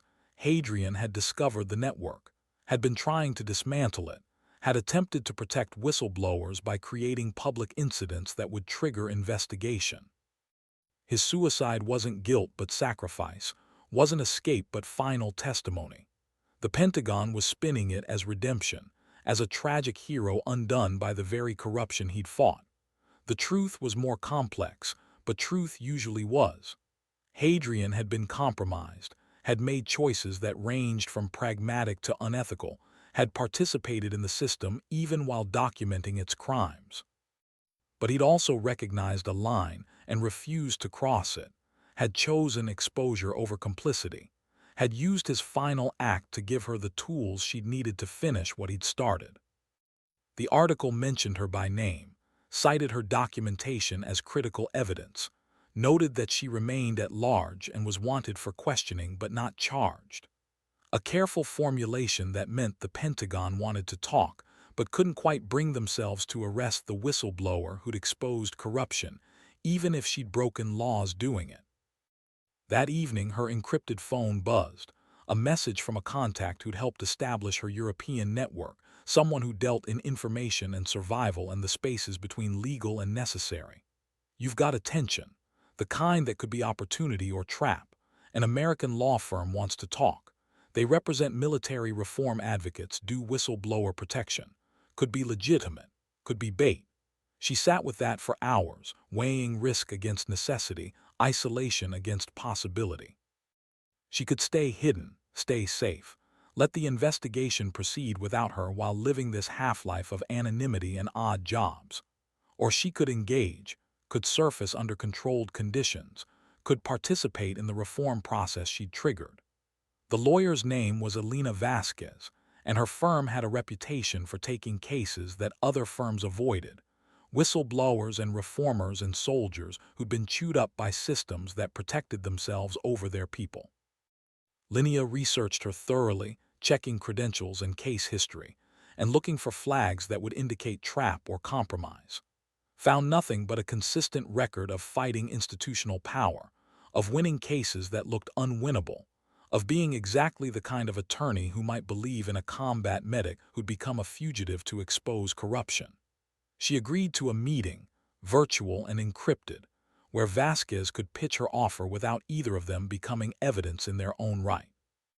Vasquez appeared on screen looking exactly like her photos, sharp professional attire, sharper expression, the kind of focused intensity that successful trial lawyers cultivate. "Captain Voss, thank you for taking this call. I'll be direct. I want to represent you pro bono in negotiating your return to U.S. jurisdiction under terms that protect you from prosecution and allow your testimony to further the ongoing investigation." "Why?" Linnea asked. "Why pro bono? Why me? Why risk your firm's reputation on someone the Pentagon can't decide if they want to prosecute or commend? Because the case you exposed matters. Because soldiers are dying in a system designed to profit from their injuries. because whistleblowers need protection or the system just consumes the next person who tries to do the right thing. Vasquez leaned forward, her eyes sharp with something that might have been conviction or might have been calculation. And because I think you're more valuable as a witness than a fugitive, and the Pentagon knows it even if they won't admit it. What are you offering? Immunity from prosecution related to the document release, contingent on your full cooperation with ongoing investigations. Return to inactive reserve status with medical retirement processing. Protection from retaliation through monitoring and oversight. Essentially, we negotiate a deal where you come home, tell your story officially, and the system can't touch you for exposing it. It sounded too good, which meant it probably was. But it was also an opening, a path from fugitive to participant, from ghost to agent of change. What's the catch? The catch is you testify, publicly, in congressional hearings, in court-martial proceedings, in every venue where your evidence and experience can drive reform. You become the face of this issue, which means you lose anonymity, you lose privacy, you potentially lose security. I lost those things when I released the files, Linnea said. What I want to know is whether the Pentagon will actually follow through on immunity or if this is a sophisticated trap. I won't lie, there are elements within DOD who want you prosecuted as an example, but there are also elements who recognize that prosecuting you creates a martyr and extends the scandal. My job is to navigate those politics and get you a deal that holds up. How long? Negotiations could take months. But I need your commitment now, need to know you're willing to surface and testify if we can secure immunity. Months of negotiation, months of remaining in limbo while lawyers argued her fate, but also months of having representation, of having someone inside the system fighting for her while she continued living this half-existence in European cities that blurred together in memory and routine. I'll commit to negotiating, Linnea said carefully. But I reserve the right to disappear again if the deal falls apart, if I think I'm being set up, if prosecution seems inevitable. Fair enough. Vasquez made notes on something off-screen. I'll need documentation from you, detailed timeline, evidence chain, everything that supports your version of events. Can you provide that? I can provide everything. Might take a few days to compile it securely. Take the time. This needs to be airtight. Vasquez paused. Captain, I know this is difficult. I know you've sacrificed a lot to get here, but what you've done matters, and I'm going to do everything possible to ensure that matters in ways that protect you rather than destroy you. The negotiation lasted 4 months, conducted through encrypted channels and careful meetings between Vasquez and Pentagon representatives, who treated this like disarmament talks rather than whistleblower protection. During that time, the investigation expanded. Inspector General's office was digging deep, congressional committees were holding hearings, and the reforms Linnea had sparked were starting to reshape how the military handled medical discharges and disability claims. Progress, real and measurable, bought with her career and freedom, but producing outcomes that might actually help soldiers who came after. Davies sent occasional updates, now more open since he'd been cleared of wrongdoing and reassigned to a teaching position at Fort Sam Houston. You're a legend here, ma'am. They teach your case in medical ethics courses now. Not by name officially, but everyone knows. The medic who wouldn't falsify reports and ended up taking down a network. Some treat it like cautionary tale, others like inspiration. Depends on whether they value career or conscience. That felt like vindication or maybe just irony. She'd become an example either way, proof that individual action could challenge systemic corruption, or proof that challenging systems destroyed the individuals who tried. Probably both, simultaneously, and contradiction. The deal finally came together in month 4. Immunity from prosecution, medical retirement with full benefits, requirement to testify in ongoing investigations and potential future court-martials. Not everything Vasquez had wanted, but enough to bring Linnea home without handcuffs and prison time. She returned on a cold November morning, flying into Reagan National like any other passenger, no longer a fugitive but not quite a free citizen. Just someone in the liminal space between condemnation and redemption, waiting to learn which side history would choose. Vasquez met her at the airport, looking exactly like her video image but somehow more substantial in person. They drove to her firm's D.C. offices in careful silence, both understanding that the real work was just beginning. Testimony preparation, congressional meetings, the careful choreography of turning evidence into narrative and narrative into reform. "They're going to come after you in testimony," Vasquez warned during their first prep session. "Going to question your motivations, your methods, your history. Going to try to make this about you instead of the corruption you exposed. We need to be ready for that." "I'm ready," Linnea said. "I've been answering for my choices since I made them. Doing it officially doesn't change the math." The congressional hearing happened on a Tuesday. Cameras and packed gallery and senators who'd prepared questions designed either to support or destroy her depending on their political calculus. Linnea wore her uniform, decorations and rank marking her as someone who'd served honorably before becoming someone who'd served differently. Representative Chen from California, chair of the Armed Services Oversight Subcommittee, opened with the establishing questions: name, rank, service history. Then the real inquiry began. "Captain Voss, you released classified information in violation of federal law and military regulations. Do you dispute that?" "No, Representative. I released documentation of systematic corruption, fraud, and actions that resulted in deaths of American service members. That documentation was classified. I don't dispute the facts of what I did. But you knew it was illegal when you did it." "Yes. I also knew that pursuing this through official channels had already resulted in deaths of witnesses and targeting of personnel trying to expose the corruption. I made a tactical decision that the value of exposure exceeded the cost of violation." Tactical decision.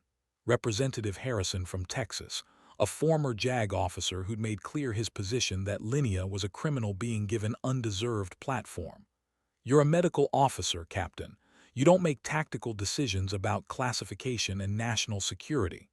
"Sir, I made a medical decision. My oath requires me to do no harm. Staying silent while soldiers died in a corrupt system would have been harm. Releasing information that could stop those deaths and trigger reform was treatment. I used the tools I had available." It was the line Vasquez had crafted, the frame that turned this from whistleblowing to medical ethics, from illegal disclosure to professional obligation.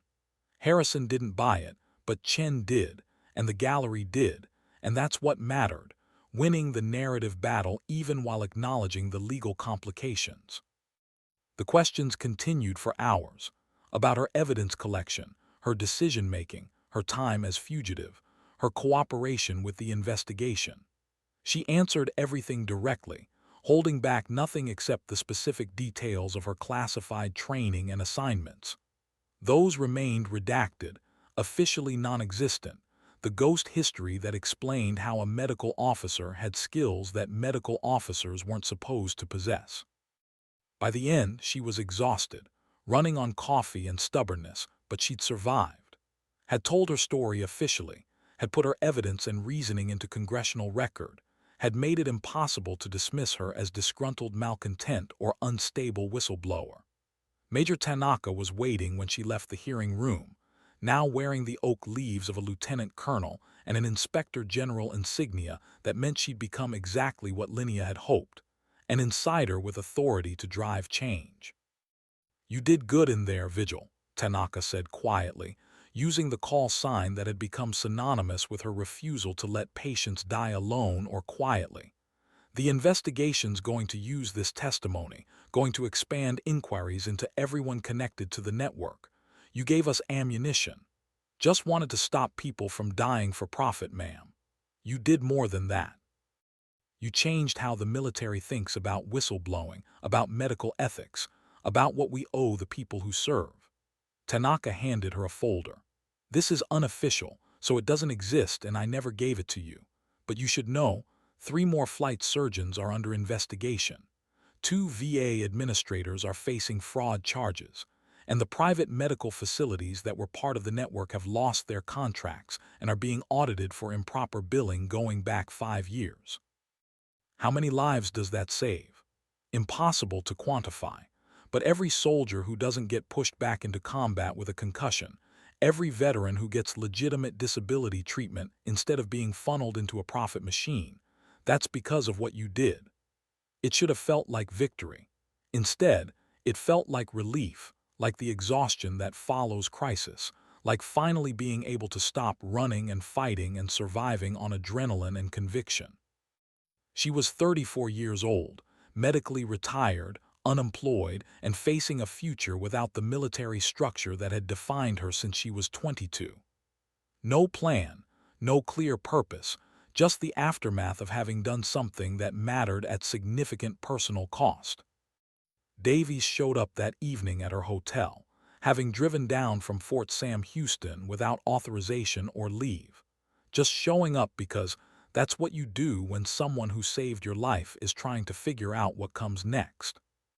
Ma'am, I know you're figuring things out, but I wanted you to know there's a position at Fort Sam, civilian contractor teaching combat medicine to the next generation. They need someone who understands the ethical complexities, who can teach medics to navigate the space between orders and conscience. It was an offering, a bridge from who she'd been to who she might become. Teaching instead of practicing, training instead of treating, passing knowledge to people who'd faced the same impossible choices she'd faced. I'm not sure I'm qualified to teach ethics, Davies, given that I violated about 16 regulations and became a fugitive to do what I thought was right. Ma'am, with respect, that's exactly why you're qualified. You know what it costs to make those choices. You know it's not abstract philosophy but real consequences and trade-offs. He managed a smile. Besides, the Army owes you. This is their way of saying thanks without officially saying it. She took the job, not because it was perfect, but because it was purpose, because it gave her a way to channel everything she'd learned and survived into something that might protect the next generation of medics from having to make the choices she'd made. Fort Sam Houston became home, the teaching became routine, and slowly the person who'd been Captain Linnea Voss, combat medic and whistleblower and fugitive, became someone simpler, just an instructor with scars and stories and a particular intensity when teaching medical ethics. Years passed.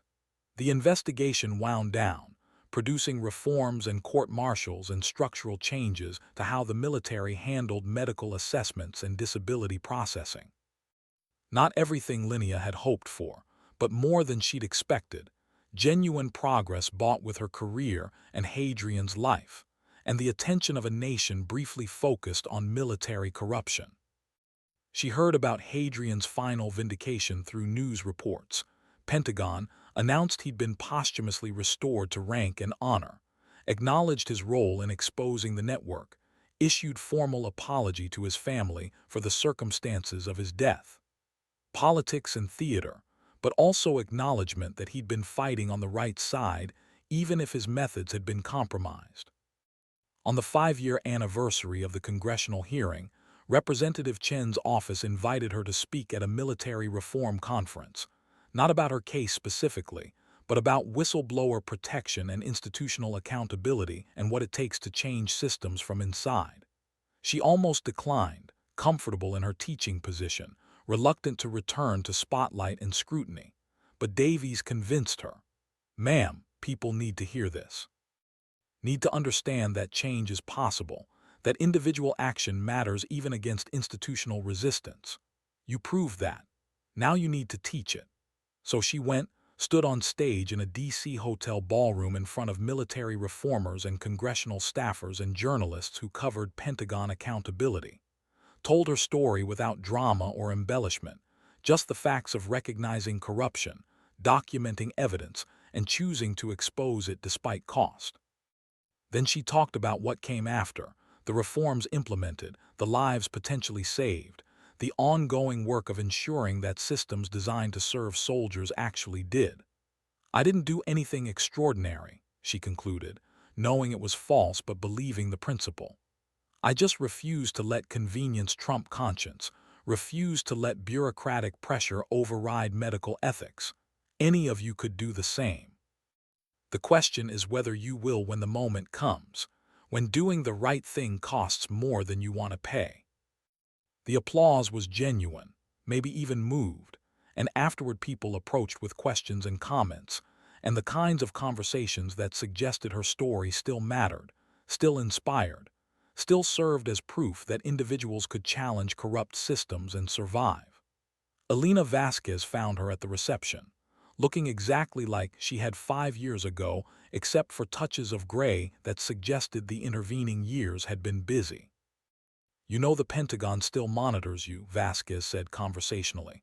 "Not actively investigating, but keeping track, making sure you're not planning sequel whistleblowing. I'm teaching medics to memorize anatomy and treat sucking chest wounds. Not exactly fertile ground for exposing corruption. But you would if you found it. That's what makes you dangerous, not what you did, but the fact that you'd do it again if circumstances warranted." Linnea considered that. "Wouldn't you?" "I'm a lawyer. I expose corruption for a living, within legal frameworks and professional boundaries." Vasquez smiled.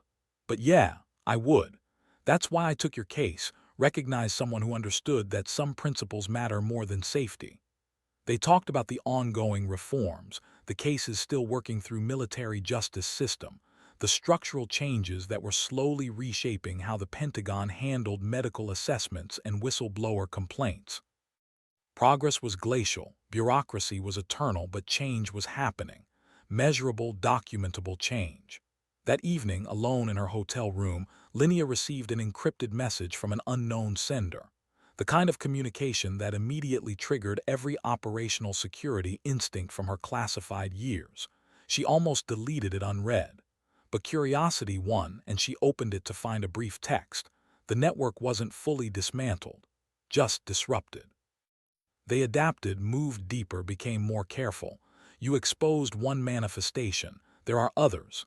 If you're interested in finishing what you started, we should talk." A friend from Prague. She remembered Prague, remembered the months of hiding and survival and building new identity from scattered pieces. Remembered contacts who'd helped establish her European network, people who dealt in information and survival and the spaces between legal and necessary. This was either opportunity or trap, another chapter or final reckoning, the chance to finish the work or the beginning of becoming permanent fugitive. She should delete it. Should focus on her teaching, her stability, her relatively peaceful life helping train the next generation. Should remember that she'd already sacrificed career and freedom once and barely made it back, that going down this road again might not end with immunity and congressional testimony. But she also remembered Morrison and Kowalski and Ahmed, remembered the soldiers who died while she was building her case, remembered that exposing one network didn't mean the problem was solved. Just visible. Just vulnerable. Just waiting for the next person willing to document and expose and sacrifice what needed sacrificing. She stared at the message for long minutes, weighing cost against necessity, safety against conscience, the life she'd built against the work that might still need doing. Then she typed a single word in response. "When?" The reply came instantly, as if whoever sent this had been waiting, had known she'd respond, had understood that some people can't stop fighting just because the first battle's done. "Soon. Watch for instructions. And Captain, bring everything you learned the first time. You're going to need it." Linnea closed the laptop, looked out at the DC skyline, and felt the old familiar weight settling into her bones. The certainty that she'd just committed to something dangerous and necessary, that her peaceful teaching life was about to become complicated again, that the fight she'd started 5 years ago wasn't finished. She'd become Captain Linnea Vos, combat medic, whistleblower, instructor, ghost, by refusing to accept that convenience mattered more than conscience, by choosing documentation over comfort, by believing that individual action could matter against institutional resistance. Now she'd get to test that belief again, in whatever context this mysterious contact was proposing, against whatever remained of the network she'd exposed but not destroyed. Davies would tell her this was stupid, that she'd already won, that going back into covert conflict risked everything she'd built. Tanaka would remind her that official channels existed, that IG's office could pursue any remaining corruption without her risking herself. Vasquez would explain the legal complications, the way that participating in unofficial investigations could void her immunity and destroy her credibility. They'd all be right. And she'd do it anyway, because some people are built to fight even when fighting is stupid, to refuse silence even when silence is safe, to keep pushing against corruption and injustice and systems that protect themselves over their people. The teaching position would be there when she got back. If she got back. If this didn't end with her becoming fugitive again or casualty, or the kind of warning story that the system tells to discourage others from trying.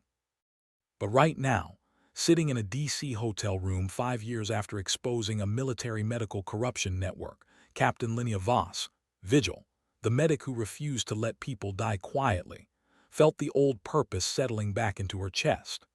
The certainty that she had work to do, witnesses to protect, truth to document and expose regardless of cost. She opened her laptop again, began drafting lesson plans for the substitute instructor who'd cover her classes at Fort Sam. Started building operational security protocols for whatever was coming next. Started preparing to become Ghost again, to disappear into the necessary work of fighting corruption that had learned to hide better after last exposure. Outside, Washington continued its evening rhythm. Politicians and bureaucrats and military officers moving through their routines, unaware that somewhere in their midst, a combat medic who'd become whistleblower, who'd become instructor, was preparing to become warrior again. Not with weapons or violence, but with documentation and exposure, and the stubborn refusal to let evil persist just because fighting it was dangerous. 3 days later, she received coordinates, an address in Philadelphia, a time, a simple instruction to come alone and bring evidence of identity. Every instinct screamed trap, but she'd learned to distinguish between caution and paranoia, between reasonable risk assessment and paralysis disguised as prudence. She went, carrying nothing but identification and the particular readiness that comes from years of operating in spaces where mistakes are measured in body counts. The address was a boxing gym in a neighborhood that had seen better decades, the kind of place where people learned to fight because life demanded it and community required it. Inside, past the heavy bags and speed bags and ring where teenagers were sparring with more heart than skill, she found a small office where a woman in her 60s sat reviewing files with the methodical care of someone conducting investigation. "Captain Voss, thank you for coming." The woman looked up and Linnea recognized the eyes if not the face. Someone who'd seen combat, who'd survived institutions that chewed up idealists, who'd learned to fight smart instead of hard. "My name's irrelevant, but you can call me Martinez. I ran medical operations in Iraq, then got forced out when I questioned contractor relationships that looked corrupt. Spent the last decade documenting what you exposed, the network, the players, the mechanisms. Your whistleblowing disrupted them. Didn't destroy them. You're the Prague contact," Linnea said, pieces clicking into place. "You helped establish my European network when I was fugitive. You've been watching this whole time. Watching, documenting, waiting for the right moment to finish this." Martinez gestured to the files spread across her desk. "The network adapted after your exposure. Key players retired or transferred, shell companies dissolved and reformed under new names. The flow of money and patients got routed through more complex channels. But the fundamental operation continues. Injured soldiers funneled into private medical care, disability claims manipulated, profits extracted from the people we're supposed to protect. Why not take this to IG, to congressional oversight? They're actually investigating now, actually producing reforms. Because the people behind this are protected at levels that official investigation can't touch. We're talking about defense contractors with Pentagon relationships going back decades, about VA officials who rotate into private sector jobs, about a revolving door that makes accountability impossible through normal channels." Martinez pulled out a network chart that looked like Hadrian's but more complex, more detailed, showing connections that span military, government, and corporate spheres. "This requires what you did before: public exposure, documentation so overwhelming that it can't be buried, evidence released broadly enough that no single entity can suppress it. You want me to whistleblow again, risk immunity, risk career, risk freedom I barely got back. I want you to finish what you started, to dismantle the network completely instead of just disrupting it. Martinez met her eyes. But I won't lie, this is more dangerous than last time. They know you now, know your methods, have spent 5 years preparing for the possibility that you'd come back. They'll be watching for digital footprints, for access patterns, for anything that indicates you're investigating them. Then how do we do this without getting caught? Carefully. Using old-school methods, paper documentation, in-person meetings, information shared through channels that don't leave digital traces. Building the case slowly, methodically, until we have enough to release publicly and survive the aftermath. Martinez paused. I've spent 10 years on this, Captain. I can spend 10 more if necessary. But I think we could finish it in months if you're willing to commit fully. Not part-time investigation around teaching, but full operational focus until it's done. Linnea thought about her classroom at Fort Sam, about the students learning anatomy and emergency treatment, about the relatively peaceful life she'd built from the wreckage of her whistleblowing. Thought about Martinez spending a decade documenting corruption while the system that created it continued operating, continued profiting, continued harming soldiers who deserved better. I'll need to arrange leave from Fort Sam. Need to establish cover for why I'm unavailable without triggering attention. Already handled. Martinez pulled out forged documents showing medical leave for treatment of service-related injuries. These will hold up under casual investigation. By the time anyone digs deeper, we'll either be finished or discovered. Either way, the cover becomes irrelevant. You're thorough. I learned from watching you. Document everything, plan for contingencies, build redundancy into every operation. Martinez smiled, tired and real. Ready to go to work, Captain. One condition, Linnea said. When this is done, when we've exposed whatever remains of this network, I'm out. Permanently. No more investigations. No more whistleblowing. No more fighting institutional corruption. I want a life that doesn't involve looking over my shoulder or wondering if today's the day they decide I'm too dangerous to tolerate. Deal, Martinez agreed. Finish this and you're done. I'll handle any follow-up, any ongoing investigation. You get to return to your classroom and your students and your peaceful life. They shook hands, two combat veterans who'd learned that fighting doesn't always involve weapons, that courage sometimes looks like documentation and exposure and willingness to sacrifice safety for principle. Linnea had thought she was done with this life 5 years ago.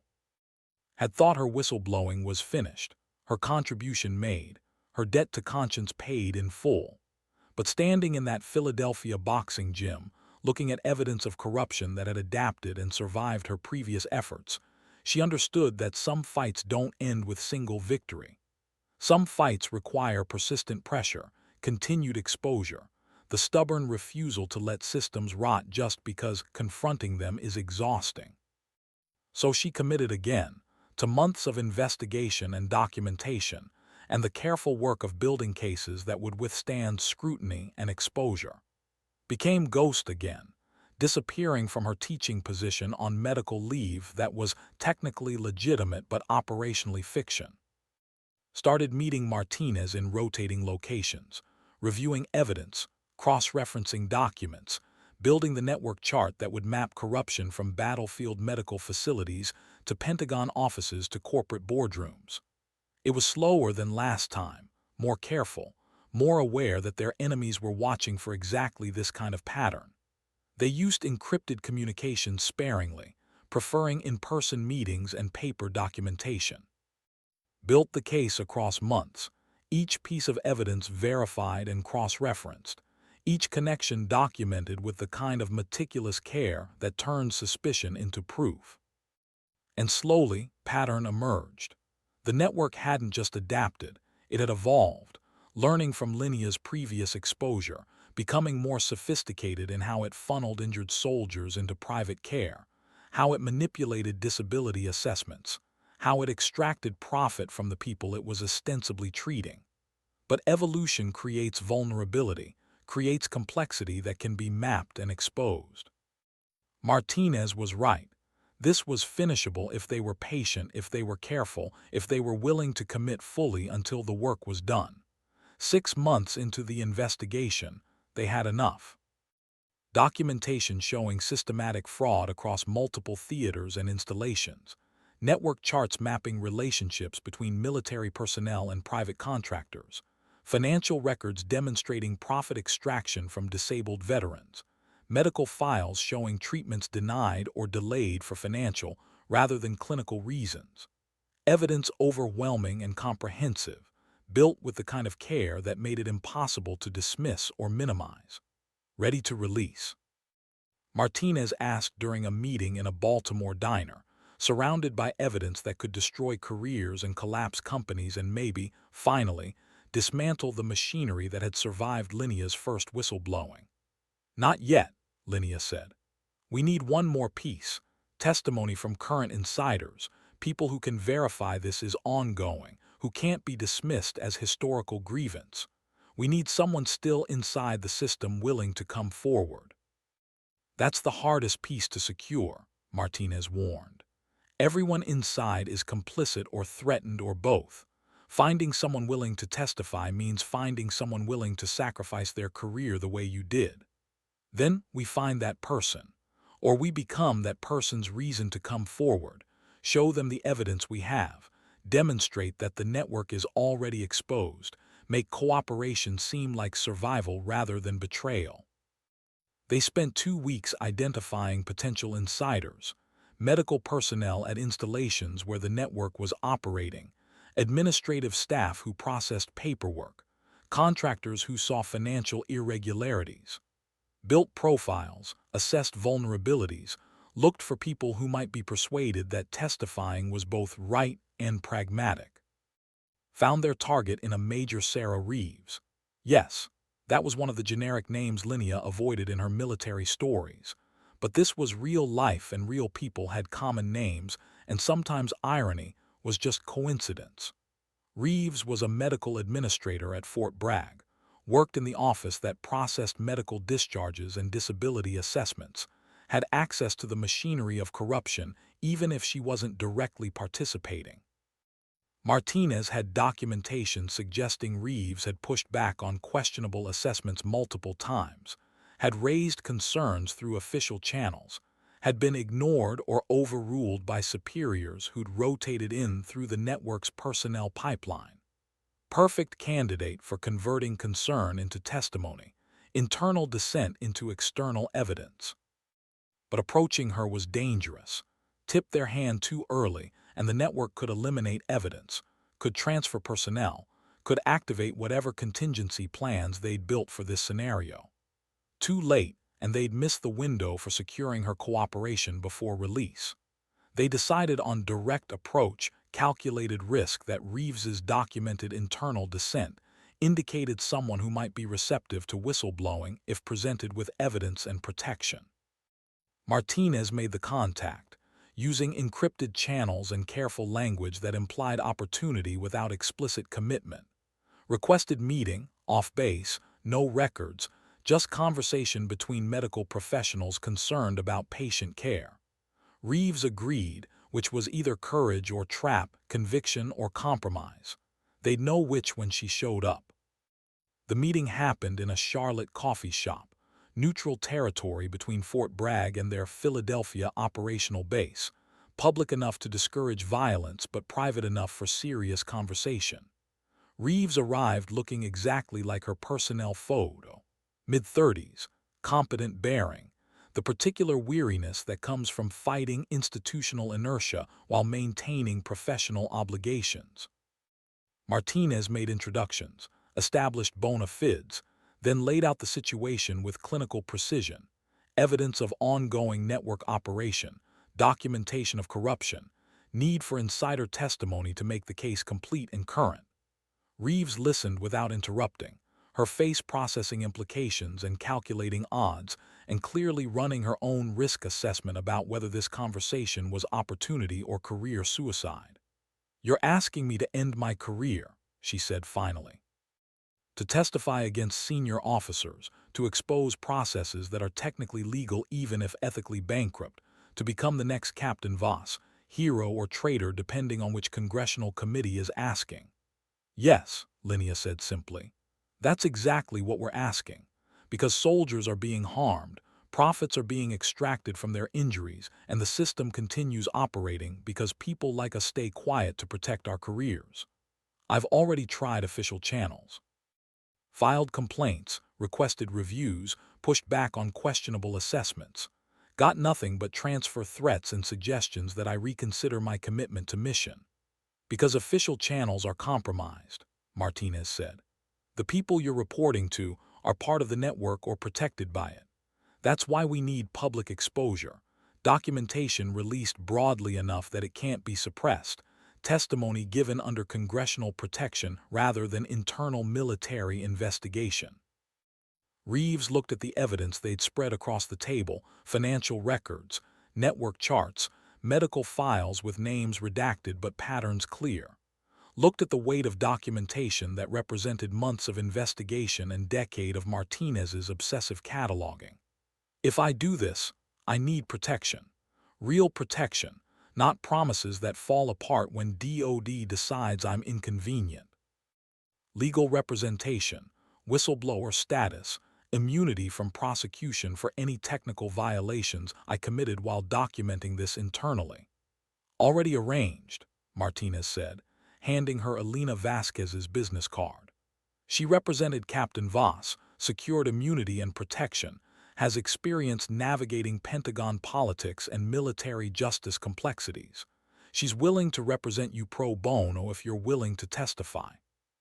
It was the key, the piece that converted reluctance into commitment, that made cooperation seem pragmatic rather than suicidal.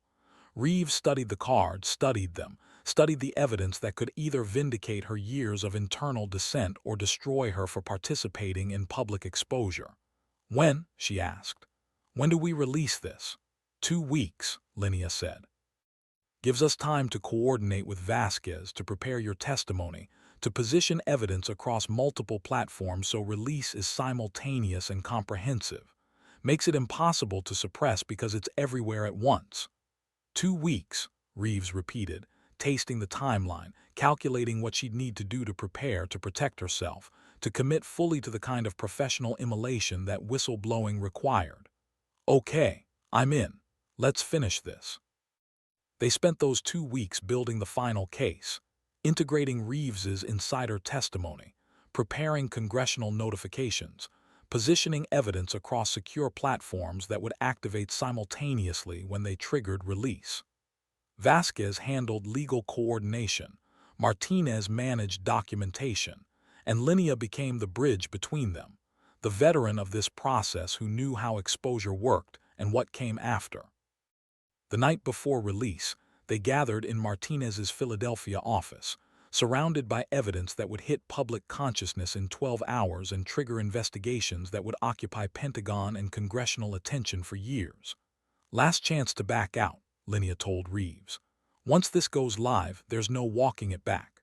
Your career changes forever, your name becomes associated with this exposure, and you deal with all the consequences that follow. Same consequences you dealt with, Reeves pointed out. You survived, turned it into something meaningful. I can do the same. You can, Martinez agreed. But surviving isn't the same as winning. The investigation might produce reforms, might eliminate some bad actors, but the system is resilient and corruption adapts. You need to be ready for partial victory at best, ongoing battle at worst. I'm ready. Reeves looked at the evidence they'd built, at the network chart that mapped how corruption had evolved and survived and continued operating despite previous exposure. Let's burn it down. They triggered release at midnight, files uploaded to whistleblower platforms, congressional offices notified, journalists provided embargoed access to documentation with instructions to publish simultaneously. Created the information explosion that made suppression impossible, that forced investigation through sheer visibility, that converted their months of careful documentation into public crisis. By dawn, it was everywhere. Pentagon was holding emergency meetings, congressional committees were announcing hearings, defense contractors were issuing denials and retaining crisis management firms. And Captain Linnea Voss's name was back in headlines, this time alongside Major Sarah Reeves, this time describing a systematic exposure that was bigger and more comprehensive than the first whistleblowing. The second battle had begun. And this time, Linnea thought, maybe they'd actually finish it. Maybe they'd actually dismantle the machinery instead of just disrupting it. Maybe the fight she'd started 5 years ago would end with reform instead of adaptation. Or maybe corruption would evolve again, find new forms, prove that systems designed to protect themselves were ultimately unkillable. Either way, she'd done what conscience demanded, what oath required, what her training and experience and stubborn refusal to stay silent insisted was necessary. The rest was up to investigators and reformers and the slow, grinding machinery of institutional change. 3 days after release, she was back in D.C. for the congressional hearing. Different chamber, different representatives, but same essential choreography of public testimony and political theater. This time she wasn't alone. Reeves sat beside her, Martinez in the gallery, Vasquez at their table providing legal counsel and tactical guidance. Representative Chen opened the hearing with the kind of statement that indicated this wasn't friendly inquiry but genuine investigation. Acknowledgement that the first reforms had been insufficient, that corruption had adapted, that complete institutional overhaul was required rather than incremental adjustment. Then the questions began, drilling into their evidence, their methods, their conclusions. Harder than last time because now there was pattern. Now they could see how Linnea operated. Now they understood that she was dangerous not because she broke rules, but because she documented corruption with legal precision and exposed it with strategic timing. But they also couldn't dismiss her anymore, couldn't write her off as disgruntled outlier. Not with Reeves corroborating from inside position, not with Martinez's decade of documentation supporting their claims, not with financial and medical records that painted undeniable picture of systematic fraud. Hours of testimony, coffee breaks and bathroom breaks, and the exhausting performance of translating investigation into narrative that congressional representatives and public audience could understand and support. By the end, Linnea was running on fumes and stubbornness, but she'd survived, had told the story officially, had put into public record what Martinez had spent 10 years documenting and what she'd spent 6 months verifying and expanding. Representative Harrison, still skeptical, still viewing this as problem rather than reform opportunity, got the last question. Captain Voss, you've now blown the whistle twice, released classified information twice, violated regulations twice in pursuit of what you consider justice. Do you expect us to keep giving you immunity, keep protecting you from prosecution, every time you decide the rules don't apply? Sir, with respect, I expect nothing, Linnea said, too tired for diplomatic evasion. I documented corruption, exposed it through public channels when official channels were compromised, and testified under oath about what I found. Whether that warrants immunity or prosecution is your decision. But the corruption existed regardless of whether I exposed it, and soldiers were being harmed regardless of whether I violated regulations to stop it. I made my choice. You make yours. The hearing concluded without resolution. Investigations announced. Reforms promised. Linnea and Reeves released pending further testimony but not charged. Not yet. Still existing in that liminal space between whistleblower protection and potential prosecution. Vasquez thought they'd be fine, thought the political cost of prosecuting them was too high given public support and media attention. But nothing was certain, nothing was guaranteed except that they'd done what they'd set out to do, documented and exposed the network completely, provided enough evidence that investigators couldn't ignore it even if they wanted to. A week later, Martinez called with news that felt like weather reports from distant storms. Pentagon announced complete restructuring of medical discharge processing, new oversight mechanisms, independent review boards, mandatory audits of disability assessments. Also, 3 defense contractors lost their DoD contracts, 2 VA officials resigned, and Justice Department opened fraud investigation into the private medical facilities you identified. Progress, Linnea said. Real progress. More than last time. Your second whistleblowing forced them to actually reform instead of just investigating and promising future action.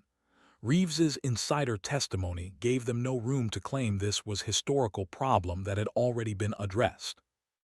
Martinez paused. You did it, Captain. You actually finished it. It should have felt like victory, like vindication, like the end of a fight that had consumed years of her life and cost her career and freedom and any chance at normal military service. Instead, it felt like relief, like exhaustion, like finally being able to stop fighting and start recovering. What about you? Linnea asked. What happens to the decade you spent documenting this? I write a book, maybe. Consult for military reform organizations. Help other whistleblowers navigate what you navigated. Find ways to make institutional change less dependent on individual sacrifice. Martinez laughed, tired and genuine. Maybe I just retire and spend time with grandkids who don't know their grandmother spent 10 years obsessing over military medical corruption. You earned it, Linnea said. Whatever comes next.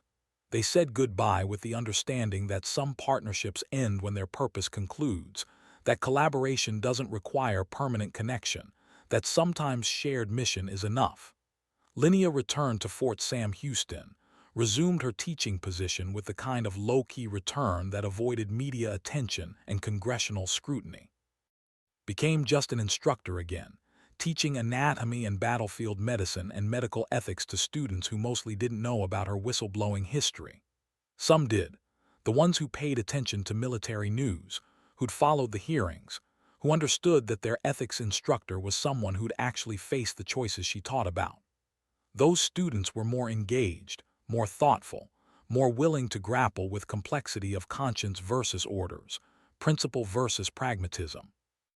Made the teaching more meaningful, made her sacrifice feel like it had produced something beyond investigations and reforms. Davies threw her a small welcome-back party, just aid station personnel and a few students who'd figured out who she was. No speeches, no ceremony, just acknowledgement that their instructor had been doing important work and they were glad she was back. How'd it go, ma'am? Davies asked during cleanup, just the two of them putting away chairs and disposing of paper plates. We finished it. Really finished it this time. Reformed the systems, exposed the network completely, provided enough evidence that investigators can't ignore or minimize it. And you're done, really done. No more whistleblowing, no more investigations, no more risking everything to expose corruption. I'm done, Linnea confirmed. This is my life now, teaching, training, helping the next generation be better than we were. That's enough. That's more than enough, ma'am. That's legacy. Legacy felt like big word for someone who'd just done what conscience and oath demanded, who'd refused to stay silent when silence meant complicity. But maybe Davies was right. Maybe teaching principles to hundreds of medics who'd carry those lessons into their own careers was bigger impact than any individual exposure. Maybe the real victory wasn't dismantling networks but building culture that made such networks impossible to sustain. Years passed again, differently this time. No investigations hanging over her, no threats from corrupt systems, no midnight messages offering one more mission. Just teaching and students, and the gradual satisfaction of watching young medics graduate and deploy, and occasionally send messages about how her ethics lessons had helped them navigate difficult situations. Reeves found similar peace, took position with military reform advocacy group, became voice for institutional change without requiring personal sacrifice from every individual who saw corruption. Martinez did write her book, became minor celebrity in military reform circles, used her platform to advocate for better whistleblower protections and systematic oversight rather than relying on individual heroes willing to destroy their careers. The reforms held mostly. Pentagon restructuring wasn't perfect, but it was real, created accountability mechanisms that made the old network impossible to reconstitute in its previous form. Corruption would find new expressions, new vulnerabilities to exploit, but the specific machinery they'd exposed was genuinely dismantled, genuinely reformed. 10 years after her first whistleblowing, 15 years after she'd started this journey by refusing to sign fraudulent fitness reports, Captain Linnea Vos, now just Linnea Vos, civilian contractor, instructor, veteran, received an invitation to speak at the Military Medical Ethics Conference. Not as whistleblower or reform advocate, but as someone with experience worth sharing, perspective worth hearing. She almost declined again, comfortable in her teaching routine, but Davies insisted. "Ma'am, you've spent years helping students understand these choices in classroom. Time to tell them how it actually felt, how the principles translated to practice. What?"